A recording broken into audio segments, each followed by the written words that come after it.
the street, if you're at the Walmart and you got to go buy a hubcap for a 22 Pinto hatchback, just tell about Heroes for Hire. Subscribe to Heroes for Hire Comic Club YouTube channel. Yeah. You know, if you're at McDonald's, tell the drive-in person that takes your money. Mm-hmm. Subscribe to Heroes for Hire Comic Club channel. Anybody on the replay watching this? Anybody outside, if you can hear me. If you're watching Puff Dad videos on YouTube, in the comment section, say, subscribe to Or if Heroes. you're watching videos about serial killers, just put in the comments, subscribe to Heroes for Hire Comic Club channel.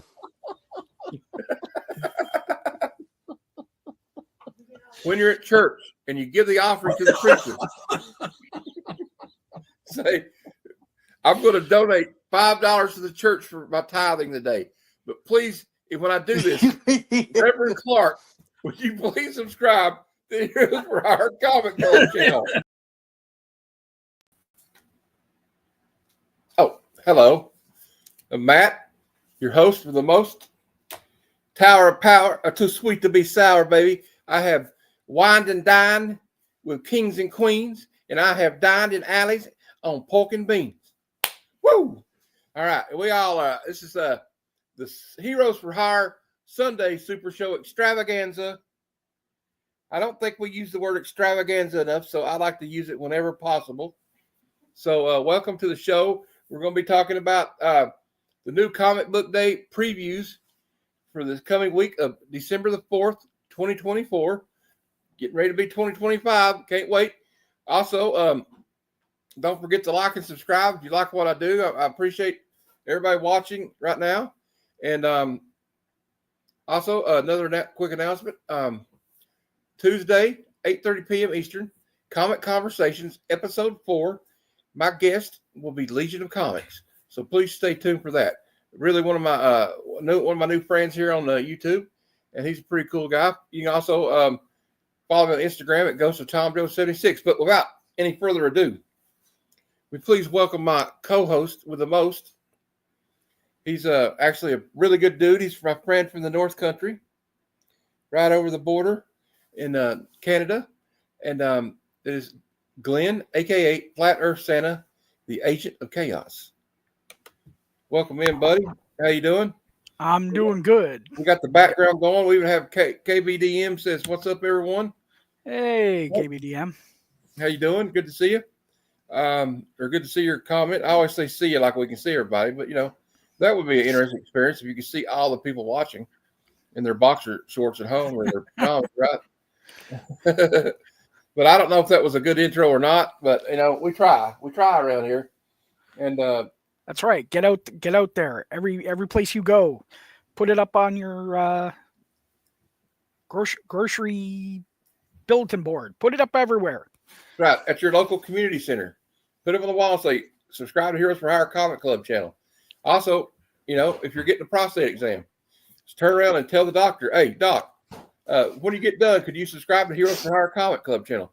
And I'll tell you what, I won't get it. We'll go into more gore details, but here, let me change the format here. Okay, because when I get to 200 subscribers out there, everybody, we'll be giving away Red Room number 1 and 2 by Ed Piscor. One of the YouTubers that decided, that inspired me to do this whole thing. I like his work. If you like horror comics, you'll like it. And this one right here can be hard to find, I think. Don't quote me on that. And I don't have it on me right now, but if it happens before the holidays are over, I will throw in a free copy of Rudolph the Red-Nosed Reindeer on the Island of Misfit Toys. So I don't know if you like that stuff. If you don't like it, give it to your child. If you have a kid, if you don't have a child, give it to your nephew, or I don't know, just give it to some rando kid on the street. But I actually don't do that because you might get in trouble. I mean, even if it is Rudolph, I wouldn't do that. Okay. But let me, that's all I wanted to say there. All right. Yeah. Thanks. I do too, man. I mean, it was a big loss, I think, in my opinion. Let's see if we can get this. All right. Hey, like my background there, guys. It's pretty cool, huh? All right. Well, let's, we might have some more guests coming. I asked Jay's List and Memo to show up, but I don't know if they will. They might be busy. They may be indisposed, spending some time with the family before they go back to work. We got Nerdy Geek in the house. Hey, Nerdy Geek, how you doing? Well, I call you Nerdy Geek, but I've been talking all day. I did a claim sale for almost 4 hours, it felt like. So, but we're all doing good here, and I'm glad, glad everybody's here. So without any further ado, we'll get into it. We'll try to get through this a little quicker. Last time, slow going. But we're going to talk about, first off, let me get the banner going so everybody knows what we're talking about. New comic book day previews for 12/24. I mean 12/4/24. I'm having that word salad moment right now. All right. Anyway, here we go. Sharing the screen. I think everybody has a word salad moment every now and then, though, right, guys? All right. Especially the candidates for never mind. For me, it's every other sentence. Yeah. Okay, here we go. And I upgraded the Legion of Comic Geeks to the $1. It's like $1 a month because I didn't want to see just because I didn't want to see the ads. I will pay you so I don't have ads pop up while I'm trying to show this. I think that was the whole point of why they did that. All right. Oh yeah. And you can't prove otherwise. All right, here we go.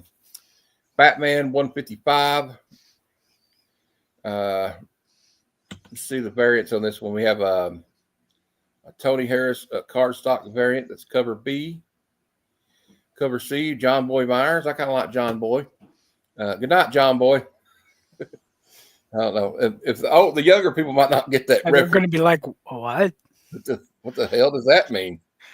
I kind of like this D. McFarlane. I know that's no relation to Todd McFarlane, by the way. Oh no, it is. It's a cover D. I said D. McFarlane. McFarlane Toys cardstock variant. So that's like the action figure. I don't know why they do that. It don't make no sense to me. I love the McFarlane toys, but why are we having covers of action figures? Okay. Are we really running out of ideas, guys? Come on. We got cover E 1/25 Bjorn Barons cardstock variant. I don't know. It's kind of interesting, but I don't know. Okay.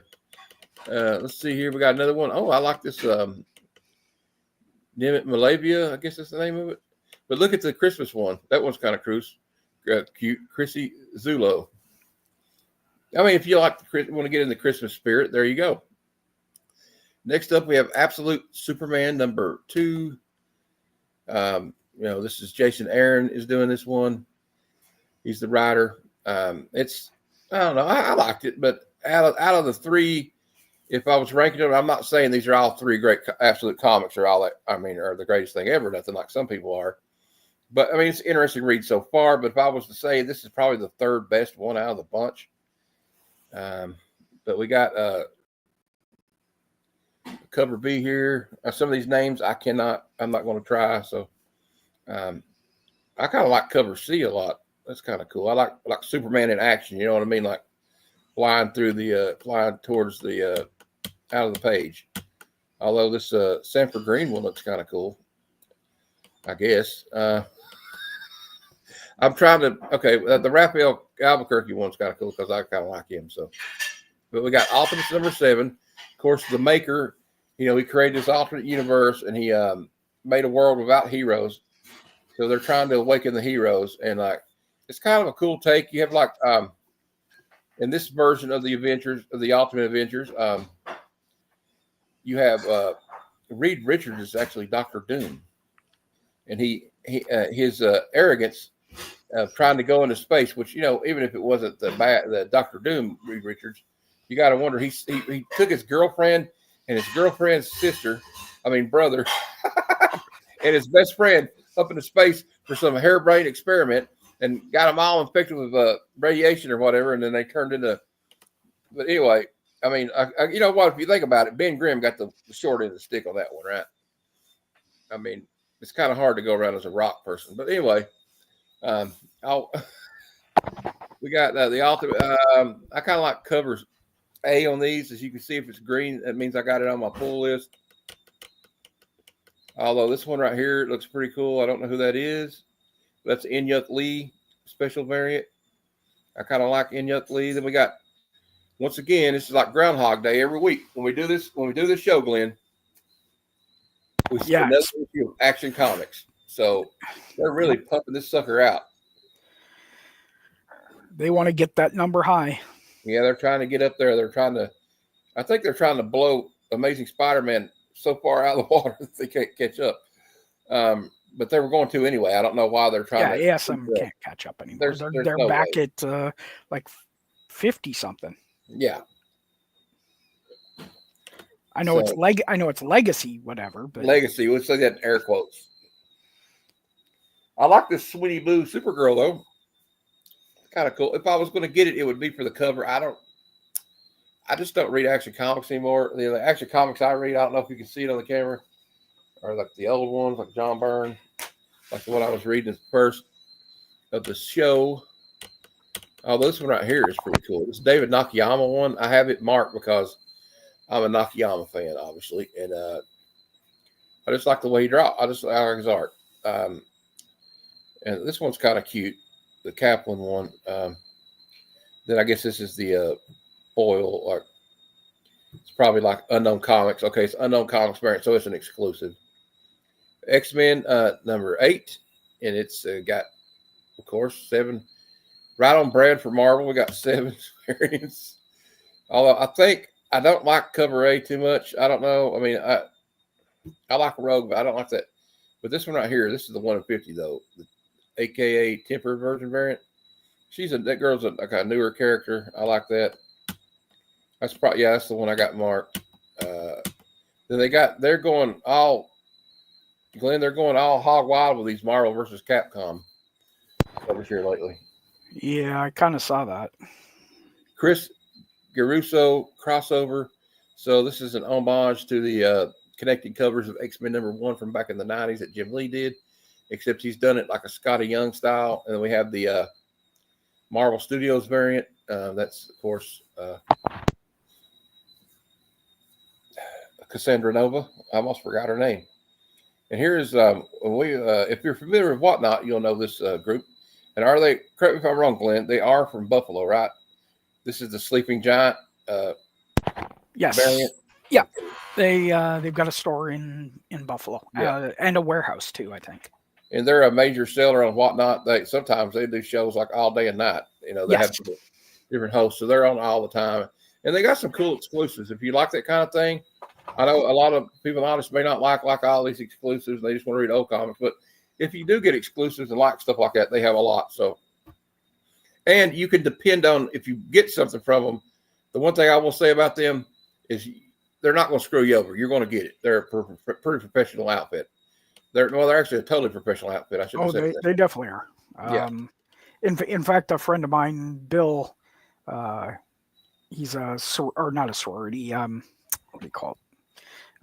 Brother. He's part of the Brotherhood with them, and with the owner. So when he came up, we all met up at the Buffalo, con. So good people. Yeah.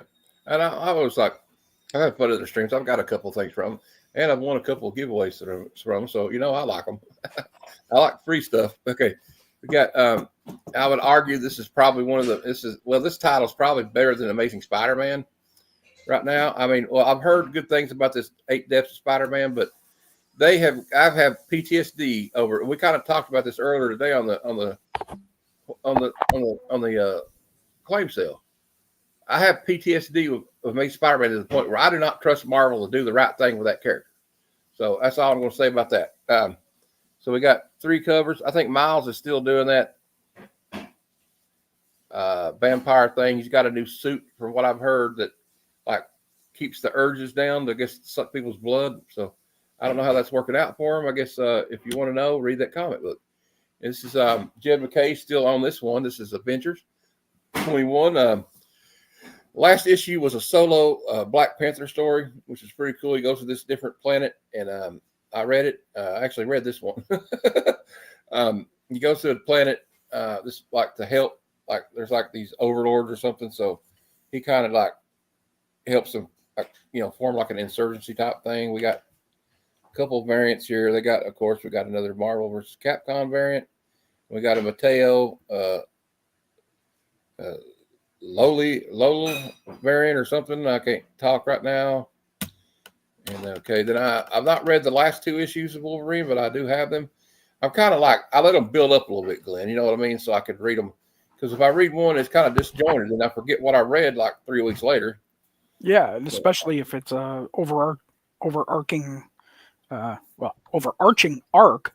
Yeah. Then yeah, wait till the arc's completely done, then read the set. And it's actually the first one I did read. It sets it up. He's like in the wilderness in Canada. I don't know exactly where. I don't remember that part. But like the X-Men, they're like, he's needed. We need to go find him. So they send Kurt Nightcrawler to go find him. And Kurt gets involved in this mess with this other guy who's you see him on the cover here. The guy in the black there. He's got like an adamantium suit or something. Wolverine knows him. I can't remember his name right off the bat. But anyway, he gets in a fight with him, and then like you find out later the Wendigo, I can't say it, Wendigo or whatever is back. Wendigo is back. And so, that's one of Wolverine's old enemies back in the day. Remember his debut in Hulk 180, 181, him and the Hulk are fighting each other. They team up to beat that thing. I kind of like this Elizabeth Torque variant because Wolverine looks like he's got a cigar, but then you got this cool homage. Of course, this is a Stormbreaker variant. This the Stormbreaker variants are like the variant series that will not die because it's been going on forever. And then you got this Hugh Jackman one here, the Marvel Studios variant. They've been doing a lot of those lately. They kind of just shove them right in your face a lot. I know that. Yep. Then here's another Sleeping Giant variant by Raphael Grassetti. Now that one's cool. I like that. If I'm, that's why I got it marked. I think that's the one I'm going to get. I usually just pick like which one I think is the coolest, so I'm going to read it anyway. If I do get it, I'm trying to slow down a little bit on it. And got Poison Ivy number 28. How much you want to bet there's a Jenny Prison variant for this cover, for this comic? I guarantee it almost. Let's see if I'm right. Yep, here we go. If I was going to get one, it would probably be that one. You got the Pablo Villalobos one, but I'm not really a fan of them personally. But like we said earlier today, art is subjective. We got a David Nakayama one. That one's kind of cool. I might have to. I don't know. I don't need to be getting all this stuff, but you know how it goes. Now we have Birds of Prey 16. I'm unfamiliar with this one. I know what the Birds of Prey are, but I've not been reading this particular one. Apparently got one of the ladies behind bars here. Although I don't understand why you would put somebody behind bars to keep them handcuffed. But whatever. Okay, and I guess they're getting ready to get them out or something. And they got this Ryan Gonzalez cardstock variant, kind of anime style, looks like. Got a couple more variants. I did read this one. This one's interesting. I like Cassandra is probably Kane is probably one of my favorite Batgirls of all time, or probably is my favorite. I guess there's only like 2. All right, there's there been more? There might have been. I don't know, but I'm going to get the Jorge Jimenez variant. I think that was really nice. I don't know that the one on the end on the right looks pretty cool. Oh, the Skylar Partridge one, yeah. Yeah, it's been cool. The only one that's popped out for me so far. Yeah. And we got X-Force, issue 6. We got I think we got 2 variants. We got 3 variants, including the version. Looks like that's a 1 in 50. So then we got MIX. I'm not reading X-Force. I haven't read X-Force since probably the early 90s. So we got, get this to work. I don't know if I got it out of there or not. NYX. So I don't really know much about NYX. Let's go on to JSA number 2. So they got the new JSA team, and I read the first one. They're setting it up, and like what's going on is the original JSA, like the original Flash and all those guys, and Wildcat have disappeared.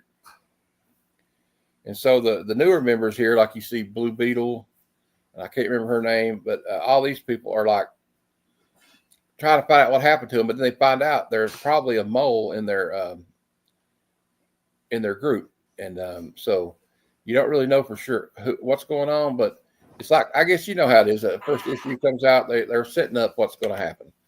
So, and then we got the Jeff Lemire cardstock variant. It's kind of cool. It kind of shows you all the new the newer members of the team.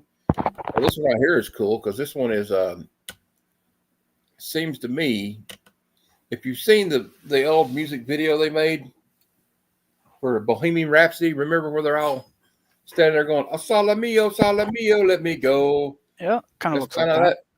Yeah.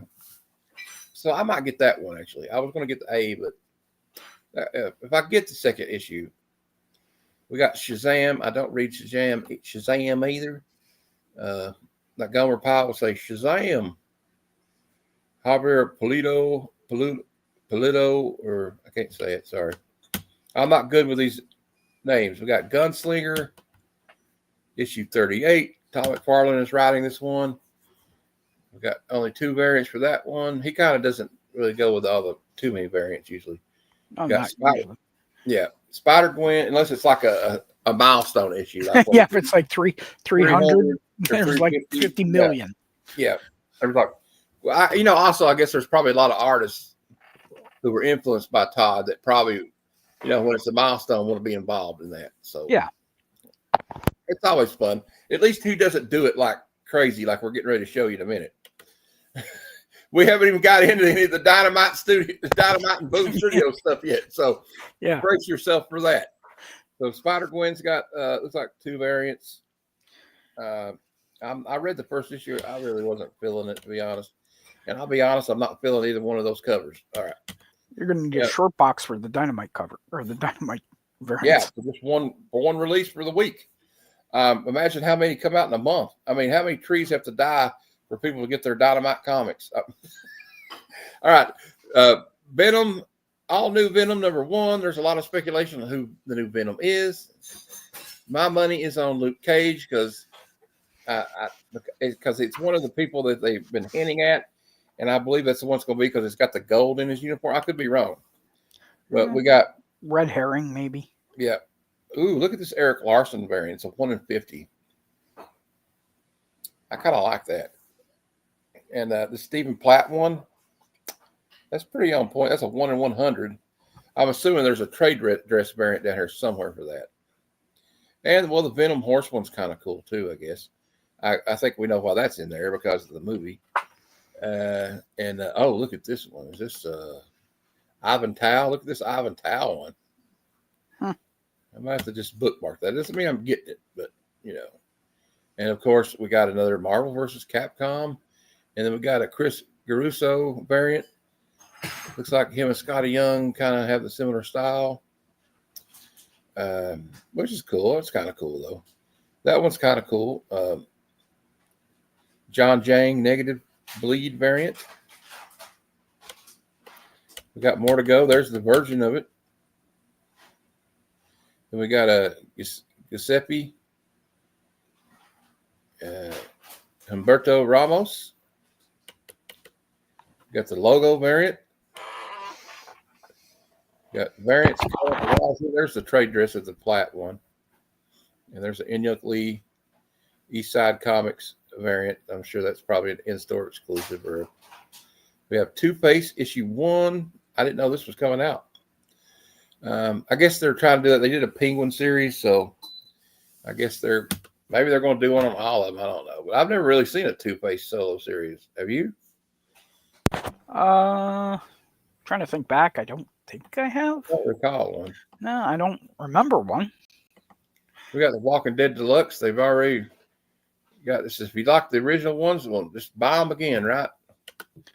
Yeah, first buy them in black and white, then buy them again in in color, and now buy them again in extreme. Tyler Kirkman is the Ted Turner of comic books. He's colorizing everything. That's another dated reference, by the way. We got Scorched, number 36. Correct me if I'm wrong. I believe this is part of the Spawn universe. Yep. I've heard good things. I'm just not reading it. And we got Werewolf by Night. I gave up after issue 2. Scorch is more a little bit, I wouldn't say adult, but more adult-like. Yeah, okay. And it looks like Werewolf by Night, maybe it's not that popular either because There's only one variant. There's only one cover. So maybe they just haven't released them yet. I don't know. We got Avengers Assemble number 4.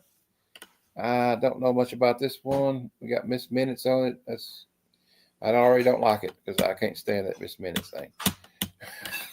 DC Horror number 2. I heard good things, but I didn't get issue 1. But it's got like a horror anthology of DC characters. I heard this one started out great, but it's kind of waned off. It's called What's the far? No, it's not the one I'm thinking of. What's the furthest place from here? Issue 20. I'm unfamiliar with it. We'll look at the variant. There's another one I was thinking of. It's that Falling in Love on the Road to Hell. I heard it started out good, but it fell off. We got Teenage Mutant Ninja Turtles Night Watcher. That's their new character. You see that a lot with these stories, though. Like people, like they start out with a lot of promise and like they just peter out at the end. We got 3 variants. I don't really care about Night Watcher. I Hate Fairyland is I guess there's a lot of different people been drawn for this one. There's a Scotty Young. I figured there would be a Scotty on there. Actually, he's involved. That's his book, right? That's one of his books, I think. Yeah. Sometimes you get the books that start off great because, well, you've got a good creative team. And then when the creative team leaves, it kind of wanes off. Yeah, it just dies out. I'm nervous about Danny Warren Johnson leaving Transformers because I don't know, but he's done such a great job. And there's the 1 in 25. That's the sketch variant, I guess. We got Silent Night, Santa Claus, Silent Night Returns, number 2. They did this series last year. Yep. And the Batman one. Yeah. Yeah. And I didn't get it. I can only buy so many comics, y'all. And they had one that was in a poly bag. It was I think it was a 1 in 25 or 1 in 10 variant for $9, and it was in a poly bag, and it smelled like a Christmas tree. Oh yeah, that's right. Yeah, I forgot. And last year they did one that smelled like peppermint snops, and I saw a guy. I can't remember his name, but Comic Tom, how he does the trendy top 10. Oh yeah. And the redheaded guy that owns a shop was on there. He said last year when this comic came out, my whole shop smelled like peppermint schnapps for a week. So I kind of like the one right here where they're shaking hands. They got kind of a buffed out like Santa. And then we got Snot Girl, number 16. That's kind of weird, but okay. I don't know nothing about it. So if anybody knows anything about it. Me neither. Is anybody here? I didn't want to make everybody wait if there's somebody here. Yeah, I just gotta check, every now and then to make sure somebody hasn't snuck in. If you see anybody sneak in, let me know. Okay, here we go. We got Snot Girl, Cruel Universe, number 5, the new EC. It started out with a lot of promise, but I'll just put it this way: if you like horror stuff, it's all right. But if you're thinking it's going to recapture what Entertaining Comics did in the pre-code horror, you're barking up the wrong tree. All right. Star Wars Republic Under Siege. I'm just going to skip that because they got too many Star Wars. Shit. Creature Commandos. DC Horror presents Creature Commandos. Put a pin in that because we'll be getting back to that later. Yeah. Now this was one that was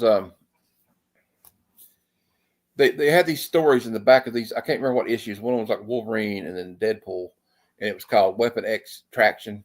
And I guess this is like a collected version of all those little short stories that were in the end of the comics. I didn't really care enough to get it, so I'll just be honest. We got Conquest 2099 issue 4. I've heard people rave about it, but I really don't care about it, to be honest. But it's going to be available on Wednesday. So we got Batman. DC's Batman Smells Robin Laid an Egg issue 1. Okay, that's kind of funny. And I like this one with Dead Man and the Joker. That's kind of cool. So I got it marked. I was going to get it, but you know what? I got enough stuff. I don't need it. So, but if you're in the holiday spirit and you want to collect these covers, go out and do it. I'm not one to tell you what to do. Conan Battle of the Black Stone, number 3 from Titan Books. I'm not familiar with this title, but I like Conan the Barbarian. Okay, we got another Marvel Zombies Dawn of Decay, number 4. Well, this is kind of like the DC versus vampires thing. They're just going to ride it out until the wheels fall off, right? Yep. Right. I guess everybody likes zombies, but I don't know. I think the zombie craze has kind of died down a little bit, guys. We got Spawn kills every Spawn. Number 5, Batman Scooby-Doo Mysteries. Issue 12, Dick Tracy, number 6. We're going to kind of run through some of these real quick until we see something. If you see anything that grabs you, Glenn, just let me know. Yep. I'm really not buying anything new, so. Yeah. We got the Absolute Superman Noir edition. Just another cash grab by DC, in my opinion. Yeah. Rocketeer breaks free, number 4. I'll be honest with you. Rocketeer has never been the same. Stevens. Yeah. Without Dave Stevens, the Rocketeer is not the same. Marvel superheroes, there's just something about his art. There's just something about it.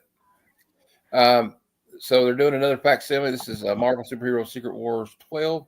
They're going to do the whole thing. I think them and DC got a whole thing with their first like big story arc that included all the comics, Infinite Crisis on Infinite Earths, and this one they keep selling. Even the ones that weren't like grails that people can't, I could afford that issue right there. Yep. Yeah, well, I could afford him if I wanted to spend the money. We got Little Batman, number 2. I didn't get number 1, but I thought about getting this for my nephew for Christmas because he would love that. So, I mean, that would be a good, if you want to get kids into comics, put that in their stocking, right, Glenn? That would be a good one, right? That'd be a good stocking stuffer. But don't get them Red Sonja Death in the Book. For God's sakes, don't do that. Yeah, no. And then there's 12 variants for this cover. I told you, Dynamite has entered the chat. The best thing for kids is free comic book day. Get them in, get them the stuff. That's the best way to get them into it. So we got plenty of Red Sonja variant covers here. I'm just going to go over this to prove a point. We got 5,000 Red Sonja variants. Well, maybe not 5,000. What if there's a Jenny Frison in the bunch? She had one last week. Probably. I don't see it. Okay, then we got Top Cow Holiday Special. Okay. We got a facsimile of Flash Comics number 1. We got, what's his name? Jason Garrick. John should be coming in. I just messaged him. He thought it was 7. Oh, my bad. I thought I told him, but, we got Jim Henson Presents number 1 from Boom Studios. Well, I like Jim Henson. Ooh, I like this one, though. You got David Bowie on it. I'm a big Bowie fan. Oh, look at the Fraggle Rock one, Glenn. Oh, there you go. If I was it would be that one. I picked up Fraggle Rock number 1 about a month ago. Just cool. because, it brings me back to my youth. There's the foil Secret Wars 12. Why don't they just have that with the other one? I don't know why they put it down here. Okay. I don't know. We got Something is Killing the Children Companion, issue 1. Or maybe it's a one-shot. Prairie Gods, number 3 from Mad Cave. We got Christmas 365, number 1 from Dark Horse. A lot of holiday stuff. We got the Kosher Mafia. Avengers United Infinity Comic. I don't know anything about all these. Okay, we're done. I think we're done. Okay. Detective Comics 1090 second printing. Must have had something big going on in that one. Archie Jumbo. Deadly Trails 4. It's pretty good. I've read it, but I had to quit reading it because I can't read everything. And then we're done with that. And where are we at? Oh, there we go. But I like this. I kind of like this let's catch up with the chat a little bit because you know what I needed to do was make you an administrator so you could. Oh yeah, I got to sign in. I keep forgetting to sign in on this laptop. It's my gaming laptop. So we got Virginia Astor. Hey Matt, love your humor. Oh well, I love you. That's you have to have one of your family members in here to back you up, right? And I agree with you on that one, KBDM. That Nakayama was fire. I just love his art, especially when he does the kind of the pinup girl, good girl art. Because I'm a dude, you know what I mean? That's the way we are. All right. Well, Nakayama kind of did basically like an Alex Ross. where he did that whole DNA negative space type stuff. Yeah. What was it, last year or the year before? Yeah. He did that one called, I love the title of it too. It's called Buffy the Pimp Slayer. Instead of, no, it was Muffy the Pimp Slayer instead of Buffy the Vampire Slayer. Oh. That's what it was. He said, I'm digging Lilith. All right. I have heard good things about that one. I'm not familiar. Well, KBMDM is saying he reads the most Indian image books. Hey, a lot of people do that, dude. Yeah.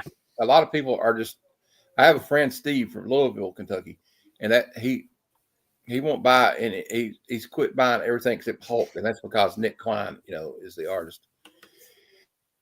But a lot of people are doing that, and I think a lot more people are going to do that.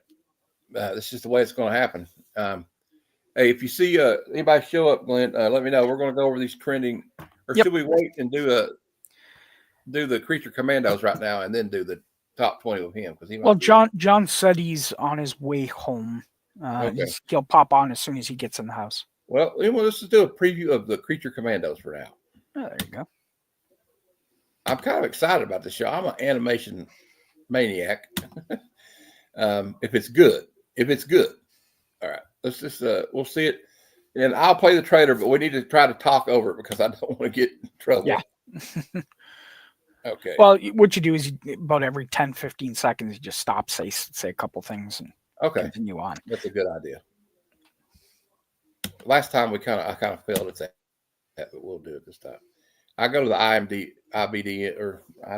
IMDb. Sorry, I can't talk. Yeah. So here we go. It's coming out. I think it comes out this week. Yeah, December 5th.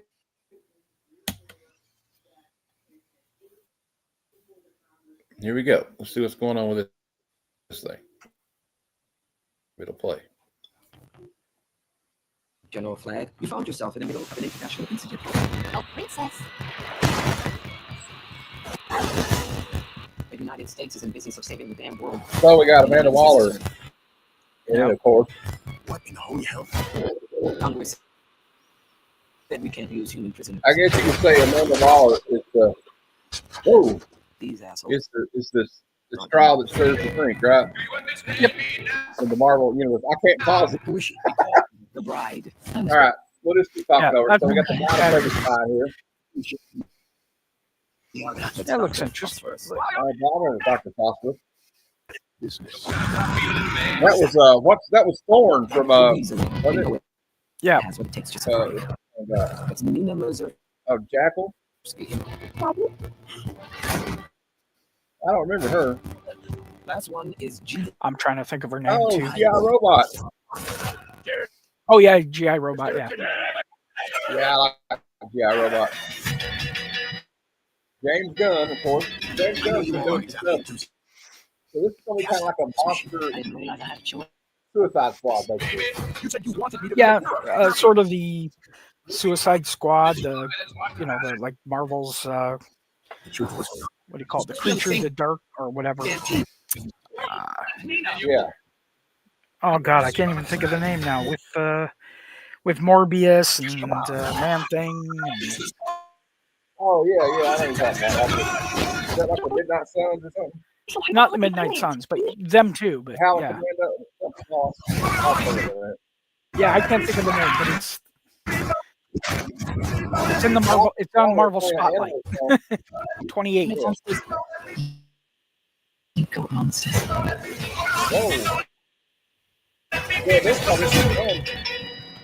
Yeah, it'll be. It's not a Nazi Jerry. It's not a Nazi. Yeah. Let's see if we can find out anything else about this. Let's go ahead and read what it says. My doubts will destroy my dreams. Lord. Okay, there we go. It's like John Cena. They got John Cena. Like, let's get John Cena for our commercial because that's all he used a lot of stuff. John Cena's everywhere now. But props to him. I like it. He seems like an all right guy. We got some photographs here. Let's see if I can find this nice. We got Alan. Oh, so Clayface is played by Alan Tudyk. I like that guy. Yep. Yeah, he's on that Resident Evil. Have you ever seen that show? It's hilarious.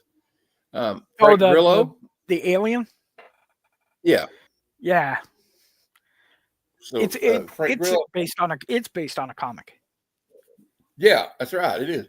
So we got Frank Grillo as Rick Flag. So that's cool. I don't know some of these people. We got Russ Bain, Craig brother, Viola Davis is Amanda Waller. I thought her voice sounded familiar. Oh, I don't know how to pronounce it. The girl second from the top. She's Anya from. Charlotte, She's Charlotte. British. Oh, okay. And we have Sean Gunn as G.I. Robot. Okay. Yeah, of course. Got to get his brother in there somehow. Yeah, he's got to put his brother. We got some. David Harbour is Eric Frankenstein. Okay, I'm starting to like this cast. I think John's in the back. Okay, let's bring him in here. Coming up, we're gonna get you, buddy. Where's he at? Where's he at? Oh, gotta go down here. I got him. There he is. Let's welcome to the main stage. What up, buddy? Put your hands together now. Coming to the main stage, Jay Schless. Yeah. Hey, buddy. What's How happening, you guys? doing, man? Sorry, I'm late. You're right in time. I thought it was at 7, and usually I'm off on those things, so I apologize. Oh, it's What all right. are we You're just discussing here this evening? We just talked about the new releases, and I know that's not in your wheelhouse, so you didn't miss anything important. No doubt. They're both important. Just newsflash: Dynamite Comics has 15 variants for every comic book that comes out. Man, that's another reason why I stay in my lane and stick to the vintage, man, because I just can't keep up with all the variants that come out for all these new books. Yeah, I feel you. I just had a big old claim sale today, and I fall in love with old comics. Like, you got the old paper. Yeah. I know, that's what I'm saying, man. I can't really relate to the new stuff. I mean, I like some of the art, but I don't really I don't even know if the variants have the stories in them or what's going on with them. But that old stuff, the storylines, you grew up with it. And that's what I connect with, man. So I just, as much as I do like the artwork, well, sometimes the variant has nothing to do. Yeah. Well, a lot of times the variant has nothing to do with what's going on in the story. Right. And the thing is, they get these brilliant artists to do the cover, right? Why are you not hiring these artists to do the inside of it? So that's my problem with that. But they can only we're going to get into that. We'll get into that a little bit later. I digress. Yeah. I digress. We're going to go over right now. Oh, yeah. Well, at least I can put it on my wall and it looks pretty, right? Hey, I'll sell the hell out of them, though. If anybody wants anything new, just come to my claim sale. I'll hook you up. All right. And I'm not going to dog anybody for what they like because it's subjective. Where are you selling at now? On YouTube. Okay. So you're not even on Whatnot anymore. Are you on Whatnot? I'm not selling there anymore. You're basically doing just all YouTube now.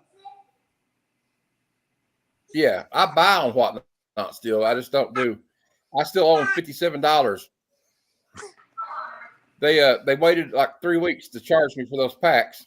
Yeah, I remember we talking about. So I said I'm gonna do a show, and I sold a bunch of stuff to Murder, Death, Kill. I sold some stuff to him, my buddy on there, and then I looked and I was like, well, let me cash out, because I got the instant payout now, and it was negative 100. So I just basically was like a sharecropper, working for the government, or it's like a working on the plantation or something. The way I felt about it. I'm not trying to say it's like slavery. I didn't mean that. I was a sharecropper working. Right. What I'm saying? All right, let's not get into racial like that. I don't mean that like that. No doubt. One love. That's what I say. What we're going to do next? I don't want to get into why I'm mad at Whatnot. I might get back on there if I have enough disposable income at some point and I can just pay them off. I will, but I'm not going to give comic books away to pay off a debt. So I just take a little break. Let's just say I'm taking a break. All right. I'm trying to get my affairs in order. My FPS is really freaking low here, guys. All right. We're going to go. I feel like I'm in a Nintendo game. All right, let's go. This is what we're gonna do. Next, what we're gonna do, John, is we go over the trending top 20 back issues. So it could be anything like something that came out 3 weeks ago, 30 years ago, 80 years ago. So we're gonna go over that. I'm gonna share the screen, and we'll comment on every book and see what y'all think. If I can get it to work. What's up? We got Aaron, my friend Aaron. Everybody say hello to Aaron, Psychotronic Squirt Gun. What up, Aaron? He's got one of the most interesting names in the game. Let me share the screen here, guys, and we'll get to it. This is all from Key Collector app. The Key Collector app. It's your best friend. I mean, it's not really your best friend, but it's good. But they need to work on it a little bit, I think. But it's kind of handy. Like when I was going through my G.I. Joe collection last week, and I was writing on the back of the board, what key issue was what. And I could go down the list of all the keys for G.I. Joe Real American Hero. And you know me, I got to know what G.I. Joes are all about, right? So we got Venom number 39 is the first one trending on this, and this is from 2024. First cover appearance of the all-new Venom. This came out, I think, just last week. There's all this big hubbub, John, about like the new Venom. Who's going to be the new Venom?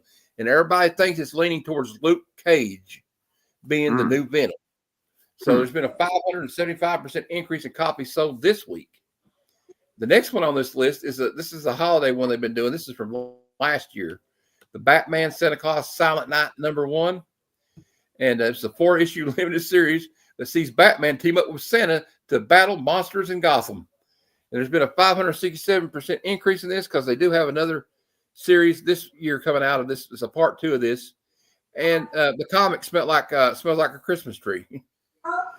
So you got that going for you. Then we got Amazing Spider-Man 700. This is from 2013. And this is the death of Peter Parker in Doc Ock's body. So Doc Ock's consciousness became fully seated in Peter Parker's body. Then Doc Ock makes the choice to become the Superior Spider-Man. Beginning of that Superior Spider-Man run, it's been a 375% increase in copies sold this week. Yeah. I'm not sure why this one's on it. I mean, it's the body swap issue of the death. Oh, sorry. That might be why. And it's like the 700th, maybe because they're closing in on 800. I don't know. But we got the next one, and I can tell you why this one is because the new series just came out. We got, and there's been talks of a movie, but this is the West Coast Avengers #1 from 1984. This was actually the 4-issue mini limited series they did. I bought this as a kid. I remember reading this. First, I always liked, I don't know about y'all, but I was always a fan of the old school West Coast Avengers. First team appearance and origin of the West Coast Avengers: Hawkeye, Iron Man, played by Colonel Rhodes, Wonder Man. I about said Wonder Woman. That'd be a hell of a trick. Mockingbird and Tigra. I always liked Tigra. All right. We got Wonder Man series. There's a Wonder Man series coming out, and they think it could lead into this to the West Coast Adventures being a movie or a series. Yep. So that's probably one of the reasons it's getting hot. I sold all these last week for the whole series for $10. I guess stupid me, but they were in like mid grade. So yep, I think I did all right. 33% increase in copies sold this week versus the previous week after this week's launch of the new West Coast Avengers title. That's right. And my copy is coming in the mail, so stay tuned for review. See, I keep reading a lot of the new stuff because, especially if it's #1s, guys, because I'm trying to keep that content going. You know what I mean? So we got next on the list from 1980, Weird War Tales #93. Oh, well, this is Commandos. Yeah. Yeah. This is the first. Figured as much. First team appearance of the Creature Commandos. There's been a 300% increase in copies because of just what we talked about earlier. The new animated series coming on HBO Max on December 5th this week will be airing. It's James Gunn. It looks kind of fun if you like animated stuff.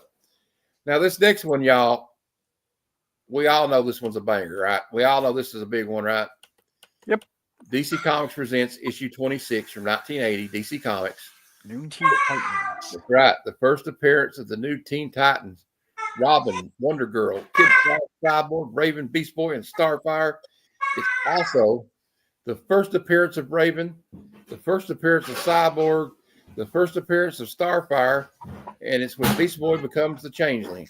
And there's been a 200% increase in copies sold this week versus the previous week.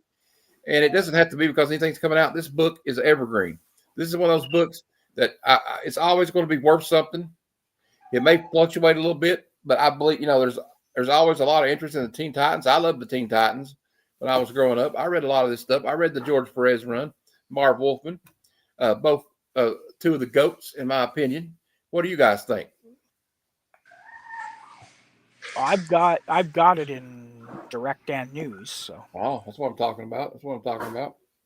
Well, I tell you what, I can't speak as much to that, but I will say when my stepson was about 12, I got really into the Teen Titan cartoon on Cartoon. And I love that cartoon. And then when I got back into collecting, I started to go back and kind of look at some of the older Teen Titans, which has led me to, really having an affinity to some of those older Teen Titan books. So I think that's pretty cool. And you can't go wrong with that amazing George Perez art, guys. You know what I'm saying? For sure. Speaking of George Perez, I just got an autographed George Perez. Let me see if I can find it. Keep talking.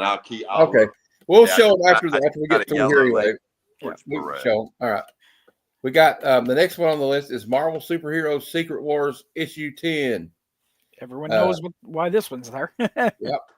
Secret Wars Part 10, iconic cover and art by my man. I love him. I think everybody else likes him too, I hope. Mike Zeck. Mm-hmm. Hey, Ghost. This week. Well, okay. Ghost, can you hear me? Yeah. We'll just can I take this? Can I show you something real quick? Sure. Let me move you over. Speaking of Teen Titans and George Perez, can y'all see? Can you see me? He's gonna. Yeah, we can see it. He's just gonna put you up on the big, so everyone can see it. Try to do it somehow. I don't. Yeah, that was actually a perfect segue. Oh, we got Kevin here too.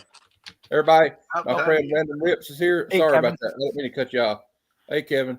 Here, I'm gonna put you on the spotlight. There you go, buddy. There you go. Hey, that's what I'm talking about. Now, if I can figure out how to, I'll just do this. Check this out. Yeah, there you go. Speaking of George Perez, that's the second yellow label. This second appearance. This is Teen Titans number 10. Or sorry, that's signed by your boy in a 9/2. That'll actually be on this upcoming Saturday show as a little cheap plug for that. But yeah, there you go. I thought that was pretty timely that we were talking about George Perez and the Teen Titans because I literally just got that yesterday. That's second Deathstroke, I think, right? And you can take back control, my friend. Thank you for that. All right, we're just going to finish what we were doing, and then we'll get back to some more stuff. We're going to show some books anyway. I think I messed up. Let me go back to. I wish I could monitor. I wish I could monitor the chat, but I can't. I'm sorry, guys. I should have made somebody an administrator. Somebody needs to help me out with it. But if you see anything, guys, in the chat, I know we can't highlight it. Will you call it out for me if somebody says something? Yeah, I'll watch. Right. Yeah, thanks. Because I can't. Yeah, I can't because I'm not logged in. Okay. Yeah, I'll tell you why that Spider-Man 700 went up. Oh, because I still need it. Yeah, I've got a couple copies. If you want to claim one off me. Kevin's been buying them all up. That's what it is. He wants to buy them. Number 200, right. So 400, 500, 600. Now, as far as books in the last few years that have went up, that have been kind of big, I don't know if it might go down eventually, but the price trend keeps going up. This is Ultimate Spider-Man. Spider-Man does. Yeah. And, and everybody was excited about this new thing. You had Jonathan Hickman on it and Shillette, what's his name? Yep. Can't say his name right. Shishido. And I know I just said it wrong. Okay, don't make fun of me. All right. So this is a key issue. This is the new Ultimate Spider-Man. And I think one of the things was that everybody was still pissed off that Peter Parker and Mary Jane were not together anymore, and they were glad to see them married and have children. I think that's one of the big reasons. But this was the premier issue, 200% increase in copies sold this week. It's just a popular book. There doesn't really have to be a Great reason. writing. Yeah. Everybody that likes it says the writing and the story is excellent. Jonathan Hickman has really put a good story together, and it gives me hope. Yeah. So here we got another. This is an iconic Eric Larson cover. I know, John. I know you're a Eric Larson guy like me. Oh, that's my jam right there, baby. Issue 346. High grade is going for 20, mids 8, and a low grade of $2. This is an iconic cover by art by Eric Larson. Does any of that glow or anything? I can't remember. Nope. No, that's not a glow in the dark, okay. but it is a sick cover. There's a 180% increase in copies sold this week versus the previous week. It doesn't say why, but the new Venom movie come out, and this is a dope cover. It don't matter. Yeah. And we got the Fantastic Four movie coming out here. Is it this year, y'all? And so everybody's heated up on this one. May. Galactus is not a storm cloud this time, thank God. Yes, Right. thank Oh, yeah, God. thank God. So Hey, here we listen, say what you will about motherfucking Silver Surfer, but the chick that's playing her is a beast of an actor. So Yes, I'm gonna keep an open mind and right, I'm gonna see what happens. I'm gonna reserve my judgment until I see it. Yeah, Same thing with all the other movies. because I don't know if y'all watched Ozark or not, but that bitch was a bad bitch in Ozark. Yeah, I watched Bruce, Ozark. like, I know God damn, that shit went hard in the paint, boy. No doubt. We got this is Fantastic Four 49. Do I need to say anything, y'all? Nope. This book needs no introduction, but I'm going to do it anyway. It's The first- part of the triplets. Yeah. First full appearance of Galactus. First cover and second appearance of Silver Surfer, y'all. The Cosmic Rider, whatever you want to call him. The Cosmic Man. Yeah. 175% increase in copies sold this week. And you know what, boys and girls? There doesn't have to be a reason for it. This book's always going to be big. This book is up here, and like these books like this are down here. Hey, look, that's not a book. That's an investment. You know what I'm saying? That true. might as well be a 401k comic right there. That's like you're being that's like something like you're getting a hedge fund or something. Right. That's what I'm saying. Like you're invested in, you're diversifying your bonds with this book. God damn it. Low grade's $320, mid grade's almost $1,000, and the high grade, if you can get this in a 9.8, y'all, woo. And I bet you in 10 years it'll be double that. So there you go. Probably. The next on the list we have the Fantastic Four annual number 6. Franklin big book. Richards. Yeah. This is the first appearance of Annihilus, ruler of the negative zone. Another one of the big, and it's also the first appearance of Franklin Richards, as Glenn said, as an unnamed infant considered by Marvel to be the most powerful mutant in the entire Marvel universe. Yeah, because the movie's called First Steps, so it's supposedly Franklin's. He's going to be born in the movie, and it's supposedly his first steps. And he's going to be a major player in the upcoming Marvel movies. Well, supposedly it's why Galactus comes there is because he's drawn there by Franklin's power. birth. And so also it's rumored, like you said, that Marvel is looking to cast a child in the role of Franklin Richards, who will play the character through various ages in future projects. So yeah. Yep. And so there's nothing else to be said about that. So let's go I got on to the lucky next and got one because I knew it was coming. Woo. You a smart man, high grade 5 right now. So it says the trend is going down, but it's not going to stay that way, guys. Trust me. It's not going to stay that way. If you're really wanting to if you want to get on that train and try to do some speculation, you might want to look at that one. I'm not a speculator myself, but I'm not going to knock you if you do. Amazing Spider-Man 294, Craven's Last Hunt story arc, part 5. Correct me if I'm wrong. This is a Mike Zeck cover. Yep. The death of Craven the Hunter by self-inflicted gunshot wound. Notice we had to say that way anyway. I'm glad they didn't say it the other way because we can't say that on YouTube apparently. 157% increase in copies sold this week versus the previous week. I don't think I have to get into why because they got that Craven's Last Hunt coming out, but still, it's still a good book either way. And I do not have high hopes for that movie. Like Mary, John, you were talking about. We got hopes for that. We're not going to shit on that Fantastic Four movie because that girl's a beast of an actor. But I got to tell you, I'm not. I got to be honest. I saw the Craven preview, and I'm not impressed. Let's put it that way. DC Comics presents number 47. What? Superman and the Masters of the Universe. I have the power. First appearance of He-Man in I've got it right here. format. First appearance of Skeletor. First appearance of Man-at-Arms. There's been a 150% increase in copies sold this week versus the previous week. After reports that Idris Elba is circling the He-Man movie and may play Man-at-Arms. Yep. Woo. I mean, I kind of like that guy. I like that guy. I think I liked him as Heimdall in the Thor movies. The next one, this book right here is a beast, and it won't quit. I'm telling you. Mark Spear, Monsters #1. It's only been out a few months, and it's already a high at 65 for this comic. I got issue 1. I don't have this one. I have the EC homage that was done by Nirvana Comics, another great whatnot seller who lives there. Actually, their shop is about 45 miles from my house in Knoxville, Tennessee. So there's been a 142% increase in copies sold this week versus the previous week after a successful release of issue 2, which is already sold out everywhere. Am I right? I think it is.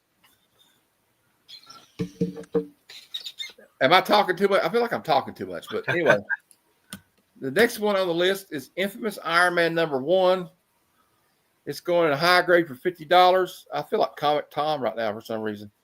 The mid grade $15, and the low grade for $5. There's no, unless you've been under a rock for the last 6 or 7 months. You know why this book is hot. Robert Downey Jr. has been cast as Dr. Doom. People are divided about it. I have no problem with it because they're like, oh, well, it looks like Tony Stark. Well, it's not going. I don't think we're going to have to worry about that because Dr. Doom is horribly disfigured and he wears a mask. That's why he wears a mask, and I don't think it's going to matter much. Debut of Tony Stark as the artificial intelligence digital projection, and they kind of hinted at that at the end of Endgame. Remember when he showed him they had that message for his daughter and his wife, and he's like, "I'm out, E3000." So this entire series is experiencing strong demand on the secondary market after the announcement that Robert Downey Jr. will return to MCU and as Dr. Doom. And there's been a 140% increase in this. But the trend is going down, though, because, that comes out, guys, right? It's always hot, right? I got to get my hands on this book, y'all. And then it kind of just, every while, it just kind of slows down. That's why I don't like, okay, like the new Captain America movie, right? The poster had the kind of an homage, if you will, to Captain America 230, where Hulk is punching the shield. Yep. And it just jumped up in price. And I said, well, I'm not going to get that one right now because after this movie's over with, you give it about 6 months, the price will probably go down on that book, at least a little bit. Now, here's another one I think this is a big book, in my opinion. This is, I know he's not that well known a character, but for real fans of comic books, we all know this character. It came out the year I was born. I'm talking about Nova, issue 1. And this is the first appearance of Richard Rider as Nova. The first appearance of Roman Day, Corbin of the Nova Corps. First appearance of Robbie Rider, the brother of Nova. You notice how they always have these names that like Richard Rider, Robbie Rider. They were big on alliteration. Yeah. The MCU, Ping Fan Foom. Happy Hogan, Peter Parker, Matt Murdock. I can go on. Right. As we digress. Yeah. They're intending to make a movie of this. I've been hearing this for 10 freaking years. It's still not happened. So I kind of have my doubts. Oh, here we go. Here's another one. And this is actually, if you're looking for some affordable ASM keys that are not way out of price, this is probably one I suggest you go for. Just my opinion. Amazing Spider-Man 361, first full appearance of Carnage, spawned from the extraterrestrial parasite known as the Venom symbiote. In a high grade, it's going for $100. Mid is $30, and a low of $10 for the low grade. 114% increase in copies sold this week versus the previous week, due to Eddie Brock's upcoming merge to the Carnage symbiote in the forthcoming series coming in February. Well, that should be interesting because Eddie Brock, Eddie Brock went from one timeshare symbiote to another one, right? I don't know if that's a good analogy, but guys, you know what's coming up next, right? You know, I'm going to be excited about I'm always excited to see this book anywhere, right? Yep, of course. G.I. Joe, issue 1 from 1982. Herb Trimpe cover. There are so many first appearances in this book. It is insane, y'all. $18 for low grade right now. Mid grade over 60. High is $180. I don't see this book dropping very much. Do any of you guys see it dropping very much in the next couple of years? I don't. It actually hasn't really. That Transformers and Godzilla did not really get hit hard like where they didn't drop like everybody else did after COVID. They actually stayed pretty good. Mm-hmm. So it's pretty solid. You can always count on it to be like maybe it'll fluctuate a couple of dollars, 10 or of course. Yeah, but it's not going to go like we're not going to see it go from a high grade going from $180 to $5 in another month or anything. So, so this is obviously the first team appearance of G.I. Joe. Whew, let me get a drink of water before I have to read all this. The first appearance of Snake Eyes. First appearance of Scarlet. First appearance of Grunt. First appearance of Breaker. The first appearance of Rock and Roll. The first appearance of Stalker. First appearance of Zap. First appearance of Short Fuse. The first appearance of Clutch. The first appearance of Laser. The first appearance of Stiller. First appearance of Hawk. The first appearance of Grand Slam. The first appearance of a terrorist organization known as Cobra. So then you know what's coming next. The first appearance of Cobra Commander. The first appearance of Baroness. Woo! John's Writer and Vietnam veteran Larry Hama intended to create a Nick Fury series, but after being approached by Hasbro to launch their 3.75-inch action figures, the Fury Force concept was applied to the G.I. Joe book. 110% increase in copies sold. John's back in the backstage again. Sorry. Oh my God. Okay. Sorry, I didn't mean to. Sorry, I didn't notice. My fault. The grandma called. Sorry. Oh, you're all good. So we just been talking about this G.I. Joe book. I just read John, look at the list of first appearances. I know. I came in on it. It was a litany of names, a litany of first appearances. I'm out of breath right now. I need to get my inhaler out or something. So, do you think maybe, guys, that because of the new G.I. Joe series, that this kind of had to put this on the trending top 20 again, or is it just because everybody loves it like I do? Well, it's the Energon universe plus the movies, right? Yeah. G.I.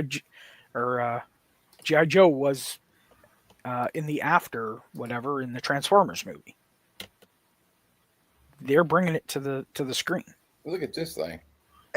What are the best selling vintage G.I. Joe numbers? Like obviously number one's the big one. Are there any low print runs in that like top 60 to 100 like that volume 1? What are the best books in that run right there? Well, it's 1 to 150. The big run, the low print runs are 128 and above. Yeah, 155 is a hard one to get. 155, yeah, which I can pull out. 100,000 copies maybe. But the big one that everybody wants and it's hard to get in high grade is 21, the silent issue. It's got Snake Eyes on the cover. Yeah, this one. Some other ones that are kind of important is issue 48 is the first appearance of Sergeant Slaughter. I think issue 40 is the first appearance of Duke. I could go through, but like every issue almost had a first appearance. Yeah, pretty much in the first fifth. Yeah. Yeah, it was it's insane. The first appearance of Storm Shadow is kind of a big one. Yep. The first 28, 27. Yeah, and the first appearance of Major Blood. First appearance of Destro is probably kind of up there, and Zartan, I would say. Yeah, Zartan's 47 or 48. I can't remember. Something like that. It's like 47, 48. There was like a whole storyline. Don't get me started. I will be here all night. All right. Yeah. Absolute Batman #1, third print. This is like a weird variant. I don't know. Let's skip it. West Coast Avengers #1. It's not the comic overall. It's just that this was a surprise variant that was one per store featuring a new character called Blue Bolt. So new this week. They really don't have a lot of information on it. But it's already selling for $12, which is, I don't know about y'all, but it kind of bothers me when something comes out and it's immediately going for $12. But whatever. To each his own, right? All right. I don't know about the chat. I don't know what happened in the chat. Sorry, guys. I need to plan better. Get somebody to look at it, but I don't know. We got my friend Legion of Comics, y'all. He's going to be on my show Tuesday at 8:30. So come check that out. Let me bring this back up here so I can look at what's been said. Yeah, it's a great story. We got a couple comics saying big boy books. Yeah, that's the big boy books. It's but you know what my buddy John over here says? I like big books and I cannot lie. I cannot lie, baby. Come on. He said, I got that book too. I got that Monsters book. Yeah, I do too. I got the one that's like the what do you call it? EC Comics.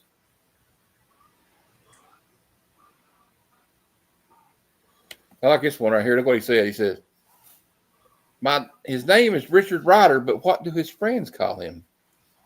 They call him Dick Ryder, I guess.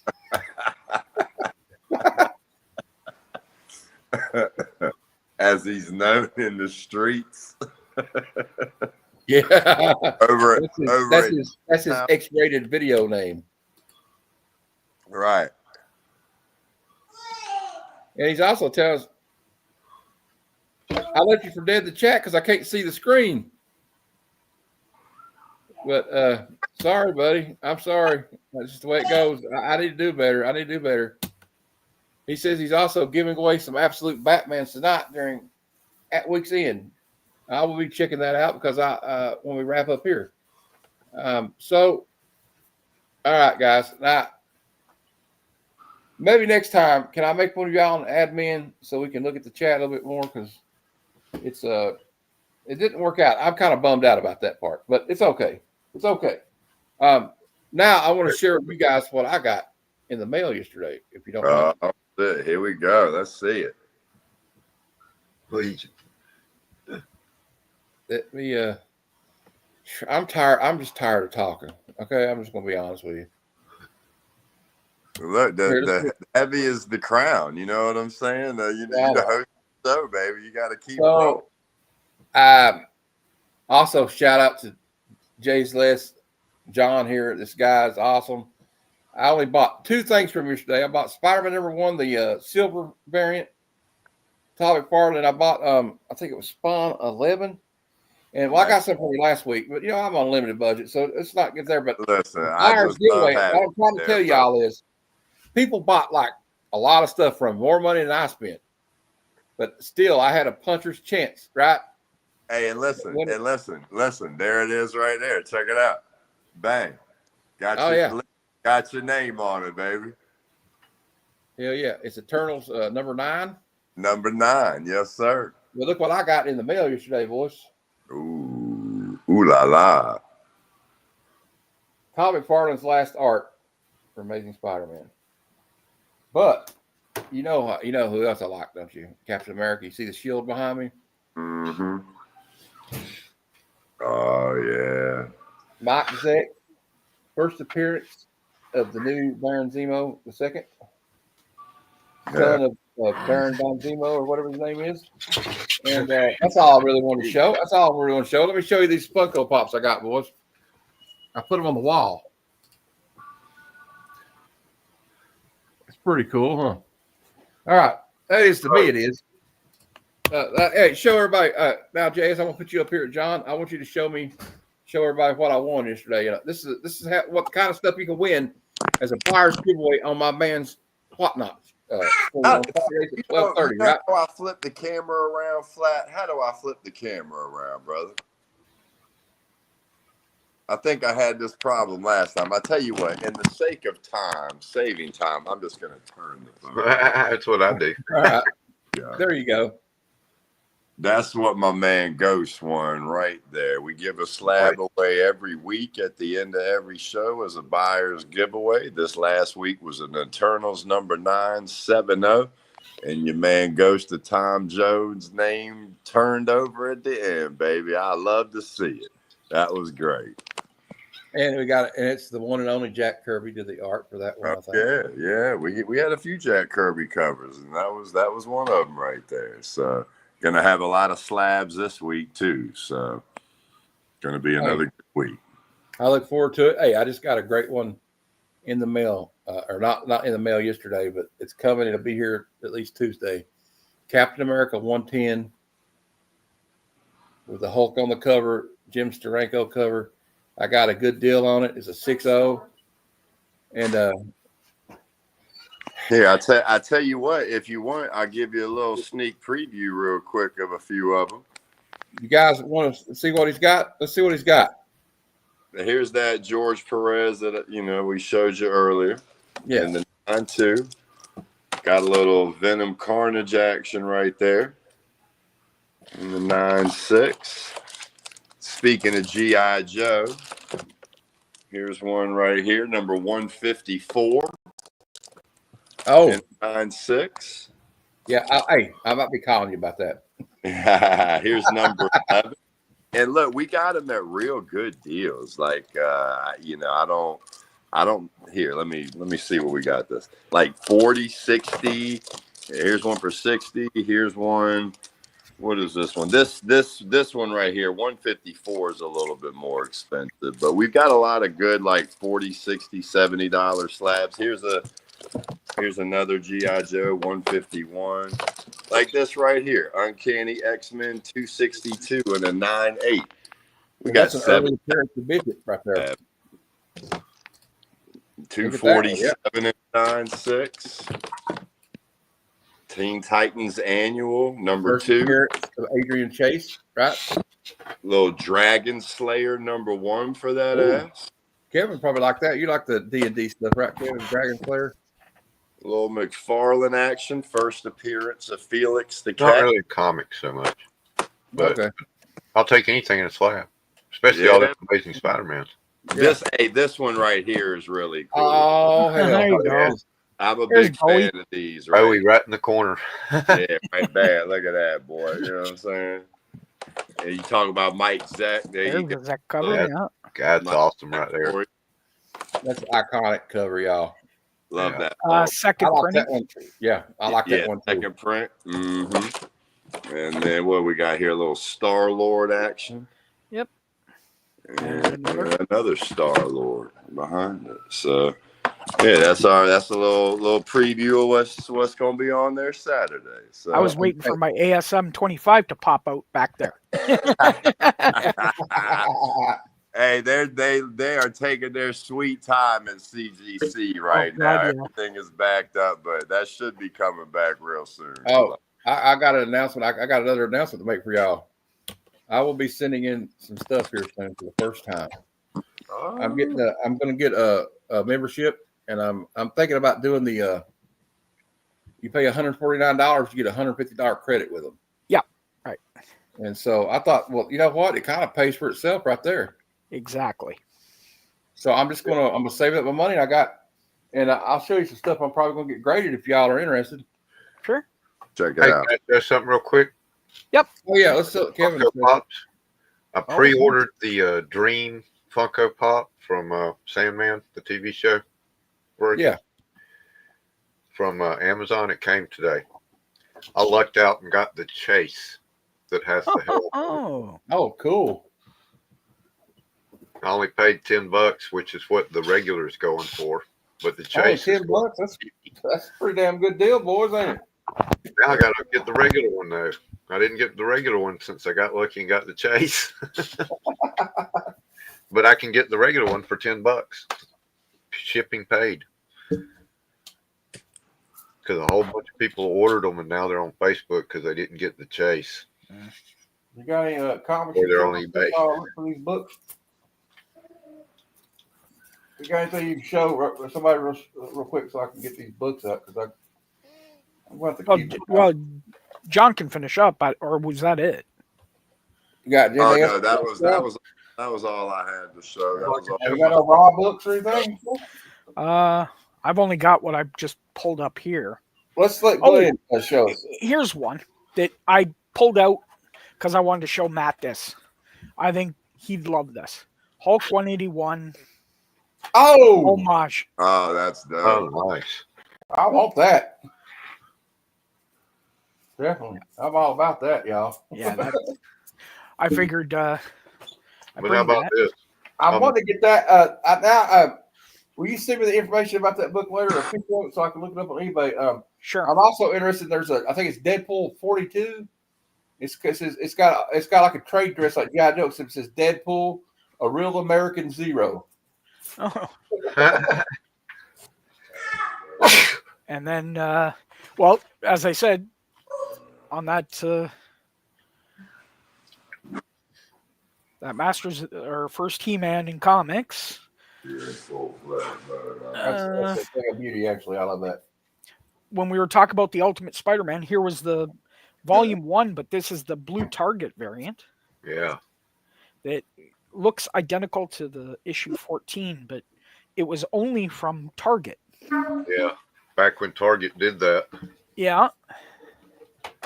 The Niagara Falls, which again, I've shown this before, but this is the Niagara Falls edition of Ultimate Spider-Man.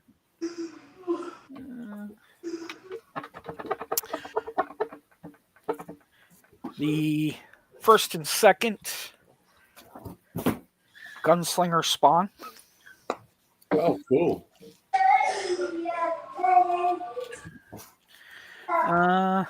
This one's cool. I was hoping Will was going to be here. This is why I threw this up.